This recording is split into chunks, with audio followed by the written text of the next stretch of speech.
ओं श्री दत्तात्रेयाय नमः। प्रथम दिनर पारायण गुरुवार। सद्गुरु और परमब्रह्म एक और अभिन्न अटंती। जो पर्यंत आमे से आत्मज्ञान को उपलब्धि कर न पारू से पर्यंत यह संसार आमको भयानक प्रतीत हुए। जेपरी अंधार रे पड़िथिबा दौड़ी आमको साप मने हुए, सेहीपरि मोह मायार अंधकार भितर घांटी हेउथाउ। जो मुहूर्त आमे से आत्मज्ञान लाभ करूँ से क्षण ही आमे तात्विक ब्रह्मांडर प्रकृत स्वरूप को अनुभव करिपारू। आसंतु आमे से सद्गुरुଙ୍କ सामने नतमस्तक होई प्रणाम करी कृपाभिक्षा करिबा, जे कि सच्चित आनंदर यथार्थ स्वरूप अटंती। से ही आमको आध्यात्मिक पथरे आगे नेबे। वास्तव में जीवात्मा सत्व रज तम यही तीन गुणर ऊर्ध्वरे, किंतु मायाग्रस्त होइतिबा हेतु से तार सच्चित आनंद प्रकृति को भूली जाए एवं से भावे से ही कर्ता से ही भोगी। एणु से असीम दुख कष्ट भितर छंदी हो जाए एवं मुकुलिबार पथ जानी पारे नाही। गुरु चरण रे सश्रद्ध भक्ति हेउची एथिरु मुक्ति पाइबार एकमात्र उपाय। सद्गुरु ही प्रकृत ईश्वर। जुग जुग धरी धार्मिक लोकंक सुरक्षा और पापात्मा मानक विनाश घटाइबा पाई ही ईश्वर मानव अवतार नहीं धरापृष्ठरे अवतीर्ण होइथांती। सेहीपरि ऋषि अत्रि और माता अनुसूयांकर पुत्र रूपे भगवान दत्तात्रेय ए धरापृष्ठरे प्रकटित होइथिले। भक्त कीर्त बीर्जार्जुन राजा जदु मध्य सेही परमब्रह्म ईश्वरंकर असीम करुणा प्राप्त होइथिले। भगवान दत्तात्रेय निज भक्तंकर कल्याण निमंते परवर्ती काल रे श्रीपाद वल्लभ एवं नरसिंह सरस्वती रूपे धरापृष्ठरे अवतार ग्रहण करथिले। निजर सूक्ष्म रूपरे दैविक और चमत्कारी लीला सबु देखाई कृष्णा और अमराज नदीर पवित्र संगम स्थल रे आज मध्य विद्यमान अटंती। एही दैवी अवतार श्री नरसिंह सरस्वती महिमा अवर्णनीय। जन्म हेबा मात्रे सी ओंकार शब्दर उच्चारण करथिले एवं केवल स्पर्श द्वारा लुहा को सुना कर देउथिले। निजे अक्षर ज्ञान शिखिबा पूर्वरु निज शिष्य को वेद शिक्षा देइथिले एवं पिला दिनरु पितामाता को वेदांत शास्त्र प्रांजल भावे बुझाई देइथिले। अल्प बयस रे से अनेक तीर्थस्थल दर्शन करथिले एवं योग साधना करथिले। जणे भक्त को भेषज शास्त्र द्वारा मना करा जायथिबा खाद्य खाइबा को देई आंतरिक रोगरु मुक्त करथिले। आउ जणे मूक व्यक्ति को आशीर्वाद देई वेद वेदांत शास्त्र निपुण प्रवक्ता कर देइथिले एवं क्षणक मध्यरे ताकु तीनोटी तीर्थयात्रा कराई देइथिले। से एक मृत व्यक्ति को जीवन दान देइथिले एवं बंध्या गाय को दुधियाली कराइथिले। निजर प्रिय भक्त त्रिविक्रमा को निजर विश्वरूप दर्शन कराइथिले। प्रभुंक आशीर्वाद पाई जणे नीच जातिर व्यक्ति वेदर वर्णना करि पारिला। जणे पतिव्रता नारी को आशीर्वाद देई तार मृत स्वामी को जीवन दान देइथिले और ताको वैधव जंत्रणार मुक्त करथिले। से तांको दिव्य दृष्टि द्वारा सुखी जाइतिबा गछर डाଳରେ सबुज रंगर पत्र भरी देउथिले एवं बंध्या नारी को संतान प्रदान करि पारुथिले। से जणे कुष्ठरोगी को रोगमुक्त करथिले एवं दीपावली दिन 8 जन भक्तंक घरे एका संगरे 8 रूपरे दर्शन मध्य देइथिले। श्री गुरु एहीपरि अनेक चमत्कारिता प्रदर्शित करुथिले एवं एबे मध्य करूछन्ती। आकाशर तारा मानक हुए तो गणना करा जाई परिबो, समुद्र जलबिंदु गणिबा हुए तो संभवपर हो पारिबो, किंतु ईश्वरंकर अगणित दैव लीला को गणना करिवार सामर्थ्य कहार मध्य नाही। श्री गुरु निराकार आत्मा होई मध्य सूक्ष्म रूपरे निज भक्त मानकर हृदय को स्वच्छ करी तांको जीवन अज्ञान अंधकार दूर करते। श्री गुरुंकर एपरि चमत्कारी दिव्य लीला कथा सुनी नामाधारक नामक जने ब्राह्मण भक्त तांको आशीर्वाद पाइबा पई भीमा और अमराज नदीर संगम स्थल रे आसी पहुँचिले। गुरुंक सहित प्रत्यक्ष संपर्क स्थापना करिबा पई तांको मनरे प्रबल उत्कंठा थिला। सेतिपई से सब विघ्न दूर करिबा पई श्री गणेश को और सठिक ज्ञान प्रदान करिया पई माँ सरस्वती को पूजा कले। से गुरुंकर महिमा गुणगान करी कहले, हे अंतर्यामी, आपण कोन मते जानि नाहंती? हे प्रभु, आपण कोन मोर दुख कष्ट को देखि पारु नाहंती ना मोर डाक मध्य आपणक पाखे पहुँची पारु नाही? आपण कोन मोर दुख कष्ट सबु जानि मते उपेक्षा करूछंती? जदि आपण मते उपेक्षा करने को चाहूँगी ताहले कौन आपण ठीक करूछंती? आपण कौन चाहूँगी मो आपण को छाड़ी अन्य को गुरुंक शरण रे जीवी? हे गुरु, आपण मोर कुलदेवता अटंती। आपण को छाड़ी मु कहीं अन्यर आश्रय नेबी? हे प्रभु, आपण कौन मो सेवा बदल ही मते कृपा प्रदान करिवे? आपण तो दाता, ଆପଣଙ୍କ ପାଖରେ କ'ଣ ଏହା ପ୍ରଯୁଜ୍ୟ ଅଟେ?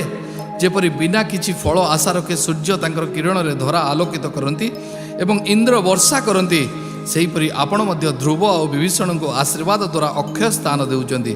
ସେହିପରି ହେ ଦୟାନିଧି, ଆପଣ ମୋ ଉପରେ କୃପା କରି ଦର୍ଶନ ଦିଅନ୍ତୁ। ହେ ପ୍ରଭୁ, ଆପଣ ତ ସମ୍ପୂର୍ଣ୍ଣ ସୃଷ୍ଟିର ପାଳନକର୍ତ୍ତା ଅଟନ୍ତି। ନବବିଧି ଓ ଅଷ୍ଟସିଦ୍ଧି ଆପଣଙ୍କର ଦାସୀ ଅଟନ୍ତି। ଆପଣଙ୍କ ଘରେ ମହାଲକ୍ଷ୍ମୀ ସଦା ବିରାଜମାନ, ଆଉ ମୁଁ ଅକିଞ୍ଚନ ଆପଣଙ୍କୁ ବା କ'ଣ ଦେଇପାରିବି? ହେ ପ୍ରଭୁ, ଯଦି ମୋର କିଛି ଭୁଲ ହୋଇଥାଏ ତେବେ ଦୟାକରି ମୋତେ କ୍ଷମା କରନ୍ତୁ, କିନ୍ତୁ ମୋତେ ଛାଡ଼ି ଯାଆନ୍ତୁ ନାହିଁ। ଏ ଜଗତରେ ମୋ ଠାରୁ ଅଧିକ ପାପୀ କେହି ନାହିଁ ଓ ଆପଣଙ୍କ ଠାରୁ ଶ୍ରେଷ୍ଠ ପାପନାଶକ ଦେବତା ମଧ୍ୟ କେହି ନାହାନ୍ତି। ମୁଁ ମୃତ୍ୟୁର ନିକଟତର ହେଲିଣି, ତେଣୁ ହେ କରୁଣାମୟ, ଦୟାକରି ମୋତେ କରୁଣା କରନ୍ତୁ। ଏହିପରି ପ୍ରାର୍ଥନା କରି କରି ନାମଧାରକ ଉପବାସରେ ସମୟ ବିତାଇଲେ।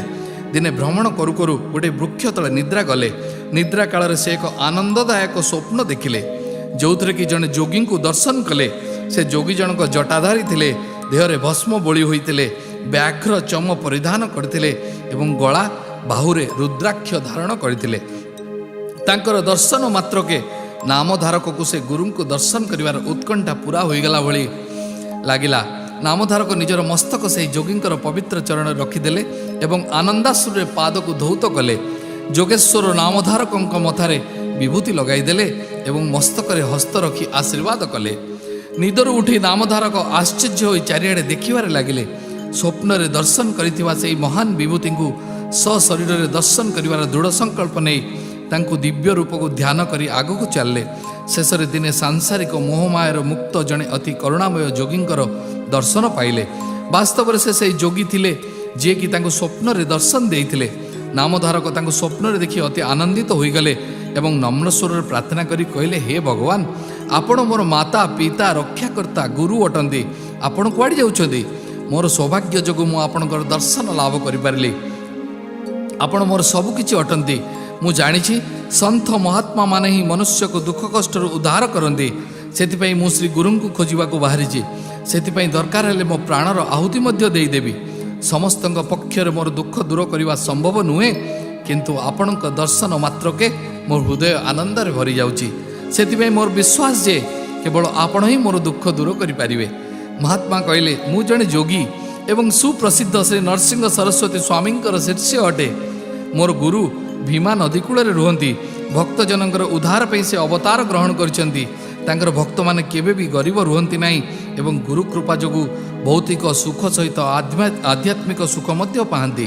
ସେ ଗୁରୁଙ୍କର କୃପା ଯୋଗୁଁ ମୋତେ ଆତ୍ମଜ୍ଞାନ ପ୍ରାପ୍ତି ହୋଇଛି। ସବୁ ପ୍ରାଣୀମାନଙ୍କ କଲ୍ୟାଣ ପାଇଁ ତୀର୍ଥଯାତ୍ରା କରୁଛି ଏବଂ ସିଦ୍ଧ ଯୋଗୀ ନାମରେ ପରିଚିତ। ସିଦ୍ଧ ମୁନିଙ୍କର କଥା ଶୁଣି ନାମଧାରକ କହିଲେ, ହେ ଭଗବାନ, ଆପଣଙ୍କର ଗୁରୁ ହିଁ ଆମର କୂଳଗୁରୁ ଅଟନ୍ତି। ଆମ ବଂଶର ସମସ୍ତେ ତାଙ୍କୁ ଭକ୍ତି କରନ୍ତି। ମୁଁ ମଧ୍ୟ ସବୁବେଳେ ଶ୍ରଦ୍ଧା ଓ ବିଶ୍ୱାସ ସହ ତାଙ୍କର ସେବା କରିଆସୁଛି। ତେବେ ସେ କାହିଁକି ସତେ ଏ କଷ୍ଟଦାୟକ ଭବସାଗରରେ ଫୋପାଡ଼ି ଦେଇଛନ୍ତି? ସିଦ୍ଧ ଯୋଗୀ କହିଲେ, ବତ୍ସ, ସଦ୍ଗୁରୁ ଭକ୍ତବତ୍ସଳ ଅଟନ୍ତି। ଯଦି ଅନ୍ୟ ଲୋକମାନେ କେବେ ଆମ ଉପରେ ରାଗି ମଧ୍ୟ ଯାଆନ୍ତି, ତେବେ ମଧ୍ୟ ଗୁରୁ କେବେ ବି ରାଗନ୍ତି ନାହିଁ ଓ ସବୁବେଳେ ଆମର ରକ୍ଷା କରନ୍ତି।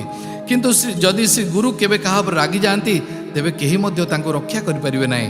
ବୋଧହୁଏ ତୁମର ସଦ୍ଗୁରୁଙ୍କ ଉପରେ ବିଶ୍ୱାସ ନାହିଁ, ସେଥିପାଇଁ ତୁମେ ଅନେକ କଷ୍ଟ ଭୋଗ କରୁଛ। ଶ୍ରଦ୍ଧାହୀନ ଓ ସନ୍ଦେହୀ ବ୍ୟକ୍ତିଙ୍କୁ କେହି ମଧ୍ୟ ଶିଷ୍ୟ ଭାବରେ ସ୍ୱୀକାର କରନ୍ତି ନାହିଁ। ନାମଧାରକ ତାଙ୍କର ସନ୍ଦେହ ମୋଚନ ପାଇଁ ଏ ବିଷୟରେ ସବିସ୍ତାର ବୁଝାଇ କହିବାକୁ କହିଲେ ଏବଂ ବ୍ରହ୍ମା ବିଷ୍ଣୁ ମହେଶ୍ୱର ଶ୍ରୀ ଗୁରୁ ଭାବେ କିପରି ଅବତାର ଗ୍ରହଣ କରିଲେ ବୋଲି ପଚାରିଲେ। ସିଦ୍ଧ ଯୋଗୀ କହିଲେ, ଅନେକ ଦିନ ତଳର କଥା। ପରବ୍ରହ୍ମ ପରମେଶ୍ୱର ଅନେକ ରୂପରେ ପ୍ରକଟିତ ହେବା ପାଇଁ ଇଚ୍ଛା କଲେ। ଏହି ଇଚ୍ଛା ହେଉଛି ଈଶ୍ୱରଙ୍କ ମାୟା ଓ ଦୈନିକ ସୃଜନାତ୍ମକ ଶକ୍ତି। ଯେତେବେଳେ ଈଶ୍ୱର ଯୋଗନିଦ୍ରାରେ ଶୋଇଥିଲେ, ସେତେବେଳେ ମାୟା ଶକ୍ତି ବଳରେ ସମ୍ପୂର୍ଣ୍ଣ ବ୍ରହ୍ମାଣ୍ଡର ସୃଷ୍ଟି ହେଲା। ଭଗବାନ ବିଷ୍ଣୁଙ୍କ ନାଭିରୁ ଏକ ପଦ୍ମଫୁଲ ସୃଷ୍ଟି ହେଲା। ସେହି ପଦ୍ମରୁ ବ୍ରହ୍ମାଙ୍କର ମଧ୍ୟ ଉତ୍ପତ୍ତି ହେଲା। ସେ ଚାରିଆଡ଼େ ଦେଖିବାରେ ଲାଗିଲେ, ସେଥିପାଇଁ ଚତୁର୍ଭୁଜ ହେଲେ। ବ୍ରହ୍ମାଙ୍କୁ ଭଗବାନ ବିଷ୍ଣୁ ବେଦର ଜ୍ଞାନ ପ୍ରଦାନ କଲେ। ସେହି ବୈଦିକ ଜ୍ଞାନରୁ ବ୍ରହ୍ମା ସୃଷ୍ଟିର ସଂରଚନା କଲେ। ମୋହ ମାୟାଚ୍ଛନ୍ନ ମଣିଷମାନଙ୍କ ଜୀବନକୁ ଶୃଙ୍ଖଳିତ କରିବା ପାଇଁ ସେ ଚାରି ଆଶ୍ରମ ବ୍ରହ୍ମଚର୍ଯ୍ୟାଶ୍ରମ, ଗ୍ରାହ୍ୟସ୍ଥ, ବାନପ୍ରସ୍ଥ ଏବଂ ସନ୍ନ୍ୟାସ ଏବଂ ଚତୁର୍ବର୍ଣ୍ଣର ଲୋକଙ୍କ ପାଇଁ ସାଂସାରିକ ନିୟମର ସୃଷ୍ଟି କଲେ। ତାପରେ ସେ ଚାରି ଯୁଗର ନିର୍ମାଣ କଲେ। ଏଥିମଧ୍ୟରୁ ସତ୍ୟ ଯୁଗ, ଯାହାକି ସତ୍ୟ ଏବଂ ସଂଯମ, ଜ୍ଞାନ ଏବଂ ତ୍ୟାଗ। ତାପରେ ତ୍ରେତୟା ଯୁଗ, ଯଜ୍ଞ ଏବଂ ତ୍ୟାଗ। ଦ୍ୱାପର ଯୁଗ, ଅସ୍ତ୍ରଶସ୍ତ୍ର ଧାରଣ ଏବଂ କଳି ଯୁଗ, ପ୍ରବଞ୍ଚନା, କାମ, କ୍ରୋଧ, ଲୋଭ ଓ ମୋହର ଯୁଗ ଭାବେ ପରିଚିତ। ସତ୍ୟ ଯୁଗର ଆୟୁ 17,28,000 ବର୍ଷ, ତ୍ରେତୟା ଯୁଗ 12,96,000 ବର୍ଷ, ଦ୍ୱାପର ଯୁଗ 8,64,000 ବର୍ଷ ଓ କଳି ଯୁଗର ଆୟୁ 4,32,000 ବର୍ଷ ବୋଲି ସ୍ଥିର କରିଥିଲେ। ବର୍ତ୍ତମାନ ଗୁରୁଙ୍କ କଥା ଶୁଣି ଯାହାକି ସୃଷ୍ଟିକର୍ତ୍ତା ବ୍ରହ୍ମା କଳି ଏହି ଯୁଗର ଆତ୍ମାଙ୍କୁ ପୃଥିବୀକୁ ଆସିବା ପୂର୍ବରୁ ଶୁଣାଇଥିଲେ। କଳି କହିଲେ, ହେ ପ୍ରଭୁ, ମୁଁ ଏହି ଭୂମଣ୍ଡଳକୁ କିପରି ଯିବି? ଧର୍ମପରାୟଣ ଧାର୍ମିକ ଲୋକମାନେ ତ ମୋର ଶତ୍ରୁ ଅଟନ୍ତି। ଈଶ୍ୱରଙ୍କ ଉପରେ ବିଶ୍ୱାସ ରଖୁନଥିବା ଦୁରାଚାରୀ କାମୁକ ଲମ୍ପଟ ବ୍ୟକ୍ତିମାନେ ହେଉଛନ୍ତି ମୋର ମିତ୍ର ଓ ପ୍ରାଣ ସ୍ୱରୂପ। ଯେଉଁମାନେ ଗୁରୁ, ମାତା, ପିତା, ଦେବତା, ସନ୍ଥମାନଙ୍କ ସେବା କରନ୍ତି ସେମାନେ ମୋର ଶତ୍ରୁ ଏବଂ ତାଙ୍କ ଯୋଗୁଁ ମୋ ଜୀବନ ପ୍ରତି ବିପଦ ଥାଏ। ମୋତେ ତ ସିଦ୍ଧଯୋଗୀମାନଙ୍କ ଦର୍ଶନ ମାତ୍ରକେ ଡର ଲାଗେ। ବ୍ରହ୍ମା କହିଲେ, ତୁମେ ମନୁଷ୍ୟ ଜୀବନରେ କାମନା, ବାସନା ଆଦି ସହଜ ପ୍ରକୃତି ମାଧ୍ୟମରେ ପ୍ରବେଶ କର। କଳି ଯୁଗରେ ମଣିଷର ଆୟୁଷ 100 ବର୍ଷ। ଏହି ଯୁଗରେ ତପସ୍ୟା ଦ୍ୱାରା କୌଣସି ମଧ୍ୟ ବ୍ୟକ୍ତି ଆତ୍ମଜ୍ଞାନ ଲାଭ କରିପାରିବ। ସେଥିପାଇଁ ତୁମେ ସବୁବେଳେ ସେଠି ରହିବ। କିନ୍ତୁ ମନେ ରଖ, ତୁମର ଖରାପ ସ୍ୱଭାବର ପ୍ରଭାବ ଯେପରି ଧର୍ମପରାୟଣ ବ୍ୟକ୍ତିଙ୍କ ଉପରେ ନ ପଡ଼େ। ଯେଉଁ ପ୍ରକାର ପାଣି ପଦ୍ମଫୁଲକୁ ଛୁଇଁ ପାରେ ନାହିଁ, ସେହିପରି ଯେଉଁମାନେ ଗୁରୁଙ୍କର ଆଶ୍ରିତ ତୁମର କୁଦୃଷ୍ଟି ସେମାନଙ୍କୁ ସ୍ପର୍ଶ କରିପାରିବ ନାହିଁ। ଏହା ଶୁଣି କଳି ବିସ୍ମିତ ହୋଇ ପଚାରିଲେ, ହେ ସ୍ୱାମୀ, ଗୁରୁଙ୍କର ମହିମା କ'ଣ? ଗୁରୁ କାହିଁକି ଈଶ୍ୱରଙ୍କ ଠାରୁ ଅଧିକ ମହାନ ଅଟନ୍ତି ଏବଂ ଗୁରୁଙ୍କ ପ୍ରକୃତ ଭକ୍ତ ଉପରେ ଦେବତାମାନେ ମଧ୍ୟ କାହିଁକି ଅଧିକାର ପାଇପାରନ୍ତି ନାହିଁ? କ'ଣ ପ୍ରକୃତରେ ଏପରି କେବେ ହୋଇଛି? ଯଦି ଏପରି କେବେ ହେଇଛି ତେବେ ଆପଣ ମୋତେ ସେ ବିଷୟରେ କୁହନ୍ତୁ। ବ୍ରହ୍ମା କହିଲେ, ହେ କଳି, ଗୁରୁଙ୍କ ବିନା ଜ୍ଞାନ ଲାଭ ହୁଏ ନାହିଁ। ଦେବତାମାନେ ମଧ୍ୟ ଗୁରୁଙ୍କ କୃପାରୁ ଲକ୍ଷ୍ୟ ପ୍ରାପ୍ତି ହୁଅନ୍ତି। ସତ୍ୟ ପରବ୍ରହ୍ମ ସ୍ୱରୂପ ପରମାତ୍ମା ହିଁ ଗୁରୁ ଅଟନ୍ତି। ଗୋଟେ କାହାଣୀ କହୁଛି, ଶୁଣ। ପୂର୍ବ କାଳରେ ଗୋଦାବରୀ ନଦୀ କୂଳରେ ବେଦଧର୍ମ ନାମରେ ଜଣେ ମହାନ ଋଷି ବାସ କରୁଥିଲେ। ତାଙ୍କର ଅନେକ ଶିଷ୍ୟ ଥିଲେ। ଥରେ ସେ ଶିଷ୍ୟମାନଙ୍କୁ ପରୀକ୍ଷା କରିବାକୁ ଇଚ୍ଛା କଲେ। ସେ ସମସ୍ତଙ୍କୁ ଡାକି କହିଲେ, ମୁଁ ପୂର୍ବଜନ୍ମରେ ବହୁତ ପାପ କରିଥିଲି। କେତେ ତପ କରିବା ଦ୍ୱାରା ମୋର ପାପ କେତେକାଂଶରେ ଦୂର ହୋଇଗଲାଣି, କିନ୍ତୁ ଆହୁରି ବାକି ଅଛି। ସେହି ପାପର ନିବାରଣ ପାଇଁ ମୋତେ କାଶୀ ଯିବାକୁ ହେବ। ସେଠି ମୋତେ କୁଷ୍ଠରୋଗ ହୋଇଯିବ। ସେଠି ମୋର ରୋଗ ପୀଡ଼ିତ ଶରୀର ସେବା କରିବା ପାଇଁ ମୋର କେଉଁ ଶିଷ୍ୟ ଯିବ? ଗୁରୁଙ୍କ କଥା ଶୁଣି ସବୁ ଶିଷ୍ୟ ଭୟରେ ଚୁପ୍ ହୋଇଗଲେ। କିନ୍ତୁ ତାଙ୍କ ମଧ୍ୟରୁ ଦୀପକ ନାମକ ଜଣେ ଶିଷ୍ୟ ଗୁରୁଙ୍କ ବଦଳରେ ନିଜେ କୁଷ୍ଠରୋଗ ଭୋଗି ଗୁରୁଙ୍କ ପାପ ନିବାରଣ କରିବା ପାଇଁ ଆଜ୍ଞା ମାଗିଲେ। କିନ୍ତୁ ଗୁରୁ କହିଲେ, ହେ ବତ୍ସ, ମୋତେ ମୋ ପାପର ଫଳ ଭୋଗିବାକୁ ଦିଅ। ଯିଏ ପାପ କରିଥାଏ ତାକୁ ହିଁ ତା'ର ଫଳ ଭୋଗ କରିବା ଉଚିତ। ଯଦି ତୁମେ କିଛି କରିବାକୁ ଚାହୁଁଛ ତେବେ ମୋର ସେବା କରିପାରିବ। ଦୀପକ ଗୁରୁଙ୍କର ସେବା କରିବା ପାଇଁ ଇଚ୍ଛା ପ୍ରକାଶ କରି କାଶୀ ଯାତ୍ରା କଲା। ସେଠିକି ଯାଇ ଗୁରୁ କୁଷ୍ଠରୋଗରେ ପୀଡ଼ିତ ହେଲେ ଏବଂ ଦୀପକ ତାଙ୍କର ସେବା କରିବାରେ ଲାଗିଲେ। ଗୁରୁଙ୍କର ପୁରା ଶରୀରରେ ଘା ହୋଇ ରକ୍ତାକ୍ତ ହୋଇଗଲା ଏବଂ ସେ ଅନ୍ଧ ହୋଇଗଲେ। ରୋଗଗ୍ରସ୍ତ ହୋଇ ସେ ବହୁତ ଚିଡ଼ଚିଡ଼ା ସ୍ୱଭାବର ହୋଇଗଲେ ଏବଂ ପ୍ରତି କଥାରେ କଥାରେ ଦୀପକ ଉପରେ ରାଗୁଥିଲେ ଓ ପିଟୁଥିଲେ। ଭିକ୍ଷା କରି ସେ ଯାହା ଆଣୁଥିଲେ ସେତକ ଗୁରୁଙ୍କୁ ରୋଷେଇ କରିଦେବା ବେଳେ ଅନେକ ସମୟରେ ସେ ଖାଦ୍ୟ ପଦାର୍ଥ ବାହାରକୁ ଫୋପାଡ଼ି ଦେଉଥିଲେ। ଏକା ସାଙ୍ଗରେ ତାଙ୍କୁ ବହୁତ ଗୁଡ଼ିଏ କାମ କରିବାକୁ ଆଦେଶ ଦେଉଥିଲେ ଏବଂ ତାଙ୍କୁ ବହୁତ ହଇରାଣ ମଧ୍ୟ କରୁଥିଲେ। ଏତେ କଠୋର ପରୀକ୍ଷା ପରେ ମଧ୍ୟ ଦୀପକ ଅତ୍ୟନ୍ତ ଶ୍ରଦ୍ଧା ଓ ଭକ୍ତିର ସହିତ ଗୁରୁଙ୍କ ସେବା କରିବାରେ ଲାଗୁଥିଲା, କାରଣ ସେ ଗୁରୁଙ୍କୁ ଈଶ୍ୱର ବୋଲି ମାନୁଥିଲା ଓ ଗୁରୁଙ୍କର ଚରଣାମୃତ ଗଙ୍ଗାଜଳ ଭଳି ପବିତ୍ର ଭାବେ ଗ୍ରହଣ କରୁଥିଲା। ଦୀପକର ଗୁରୁଭକ୍ତି ଓ ଶ୍ରଦ୍ଧାରେ ପ୍ରସନ୍ନ ହୋଇ ଦିନେ ଭଗବାନ କାଶୀ ବିଶ୍ୱନାଥ ତାକୁ ଦର୍ଶନ ଦେଇ ତା ନିଜ ଇଚ୍ଛାରେ ବର ମାଗିବା ପାଇଁ କହିଲେ। ଦୀପକ ବିନମ୍ର ଭାବରେ ଗୁରୁ ଯଦି ଅନୁମତି ଦିଅନ୍ତି ଏ ରୋଗରୁ ତାଙ୍କୁ ମୁକ୍ତ କରିବାକୁ ବର ମାଗିବି ବୋଲି କହିଲେ। କିନ୍ତୁ ଗୁରୁ ବେଦଧର୍ମ ଏସବୁ ଶୁଣି କ୍ରୋଧିତ ହୋଇ ସେବାରୁ ମୁକ୍ତି ପାଇବା ପାଇଁ ଏହି ବର ମାଗିବା କଥା କହୁଛ ବୋଲି କହିଲେ। ଗୁରୁଙ୍କର ଏହି ବଚନ ଶୁଣି ଦୀପକ କାଶୀ ବିଶ୍ୱନାଥଙ୍କ ନିକଟକୁ ଆସି ବର ମାଗିବା ପାଇଁ ମନା କରିଦେଲେ। ଏହା ଶୁଣି କାଶୀ ବିଶ୍ୱନାଥ କ୍ରୋଧିତ ହୋଇ ବୈକୁଣ୍ଠ ଫେରିଗଲେ ଏବଂ ସେଠାରେ ଭଗବାନ ବିଷ୍ଣୁଙ୍କୁ ପୁରା ବୃତ୍ତାନ୍ତ କହିଲେ। ଭଗବାନ ବିଷ୍ଣୁ ଦୀପକର ଗୁରୁ ଭକ୍ତି କଥା ଶୁଣି ଅତ୍ୟନ୍ତ ପ୍ରସନ୍ନ ହୋଇ ତାକୁ ଦର୍ଶନ ଦେଇ ବର ମାଗିବା ପାଇଁ କହିଲେ। ଦୀପକ କହିଲା, ହେ ପ୍ରଭୁ, ଗୁରୁ ହିଁ ଭଗବାନ ଅଟନ୍ତି। ଗୁରୁଙ୍କ ଠାରୁ ମିଳୁଥିବା ଜ୍ଞାନ ଦ୍ୱାରା ହିଁ ମୁକ୍ତି ସମ୍ଭବ ଅଟେ। ସେହି ଗୁରୁ କୃପା ଯୋଗୁଁ ମୁଁ ଆପଣଙ୍କ ଦିବ୍ୟ ରୂପ ଦର୍ଶନ କରିପାରିଲି। ମୋର ଆଉ କିଛି ଦରକାର ନାହିଁ। ଆଉ ଯଦି ମୋତେ କିଛି ଦେବାକୁ ଚାହୁଁଛନ୍ତି ତେବେ ଏହି ଆଶୀର୍ବାଦ ଦିଅନ୍ତୁ, ମୋର ଗୁରୁଙ୍କ ପ୍ରତି ଶ୍ରଦ୍ଧା ଆଉ ଭକ୍ତି ଆହୁରି ବଢ଼ିଯାଉ। ଏହାଛଡ଼ା ସଂସାରର ସମସ୍ତ ବସ୍ତୁ କ୍ଷଣସ୍ଥାୟୀ, ତେଣୁ ମୁଁ ଅଧିକ କିଛି ମାଗୁନାହିଁ। ଭଗବାନ ବିଷ୍ଣୁ କହିଲେ, ତୁମର ତ ପ୍ରଥମରୁ ଗୁରୁଙ୍କ ପ୍ରତି ବହୁତ ଭକ୍ତି ଅଛି, ତେଣୁ ତୁମ ଗୁରୁଭକ୍ତି ପରାକାଷ୍ଠାକୁ ଆଧାର କରି ଯେଉଁମାନେ ଗୁରୁଙ୍କୁ ବିଶ୍ୱାସ କରିବେ ସେମାନଙ୍କୁ ସୁରକ୍ଷା ଦେବା ପାଇଁ ତୁମକୁ ଆଶୀର୍ବାଦ ଦେଉଛି। ଯିଏ ବେଦ ଉଚ୍ଚାରଣ ସହିତ ଗୁରୁଙ୍କର ସ୍ତୁତି କରି ଗୁରୁଙ୍କ ନିକଟରେ ସମ୍ପୂର୍ଣ୍ଣ ଆତ୍ମସମର୍ପଣ କରିବ, ମୁଁ ସବୁବେଳେ ତା ଉପରେ ପ୍ରସନ୍ନ ରହିବି। ତାକୁ ମୋର ଦିବ୍ୟ ରୂପ ଦର୍ଶନ ଦେବି। मृत्यु मध्य तांको भयभीत कराई पारिबनी। अष्टसिद्धि तांकर सेवा करिवे एवं सबुबेले सर्वश्रेष्ठ रहिबे। यह कही भगवान विष्णु अदृश्य होईगले। दीपक गुरुंक पाखକୁ ଯାଇ ତାଙ୍କୁ ସବୁ କଥା କହିଲେ। गुरु अत्यंत प्रसन्न होई शिष्यर मस्तकरे हाथ रखी आशीर्वाद कले एवं संपूर्ण आध्यात्मिक ज्ञान प्रदान कले। यापरे गुरु वेदधर्म दिव्य रूप धारण कले। केवल काशीधामर पवित्रता एवं महिमा वर्णना करिया पई ओ निज शिष्य मानकर भावना को परीक्षा करिया पई ही गुरु वेदधर्म एपरि रोग पीड़ित हेबार अभिनय करथिले। से एक महान तपस्वी और पुण्यात्मा थिले। तांको पाखरे पाप केउठु आसीबो। एही प्रकार ब्रह्मा कली को शिष्य दीपक कथा शुणेले और कहले, हे कली, एहीपरि गुरुंक महिमा कथा जी वर्णना करे एवं जे शुणे दुहे पवित्र हो जाती। तेणु तुम्हें पृथ्वी लोक को जाओ, किंतु केबे मध्य कौनसी गुरुभक्त उपर दृष्टि पकाइबनी। एही प्रकार भगवान ब्रह्मांकर आदेश पाई कलिजुग पृथ्वी लोकरे प्रवेश कला और तांको आज्ञानुसार कार्य करिवारे लागिला। यदि गुरुंकर शिष्य मध्य एते महान, तेबे सद्गुरुंक महिमा को केबा वर्णना करि पारिबो। जे मध्य पूर्ण श्रद्धा भक्ति और विश्वास सहित गुरुंकर सेवा करिवो, तांको जीवन लक्ष्य प्राप्ति हेबो। जहाँ मनरे दृढ़ विश्वास रहिबो, तांको ईश्वरंको साक्षात दर्शन हेबो। विश्वास नथिले किछि भी अनुभूति प्राप्त हेबो नाही। सेतिपई हे नामधारक, जदि तुमे जीवन में सर्वश्रेष्ठ लक्ष्य प्राप्ति करिया पई चाहुछ, तेबे श्री गुरुंक चरण रे शरणापन्न होई श्रद्धा और विश्वास सहित तांकर सेवा कर। एपरि कले तुमे एही दुःखदायी संसार सागर को सहजरे पार होई पारिबो एवं मोक्ष मध्य प्राप्ति हेबो।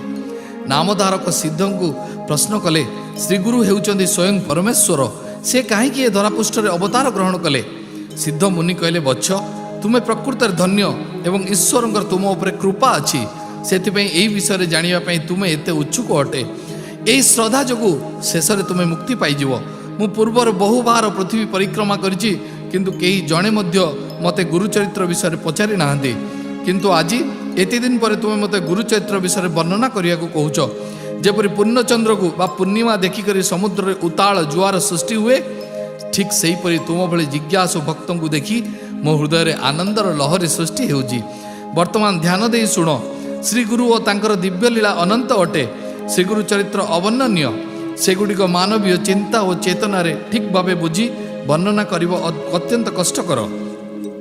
तेणु तुमे जदि जानिबा को चाहुछ, तेबे गोटी गोटी करी मते प्रश्न कले मु ताहार वर्णना करिया को चेष्टा करिवि। कलिजुगर मनुष्य साधारणतः अधर्मी। से माने सत्य को बुझी पारंती नाही एवं ए संसार सागर रे हजी जाती।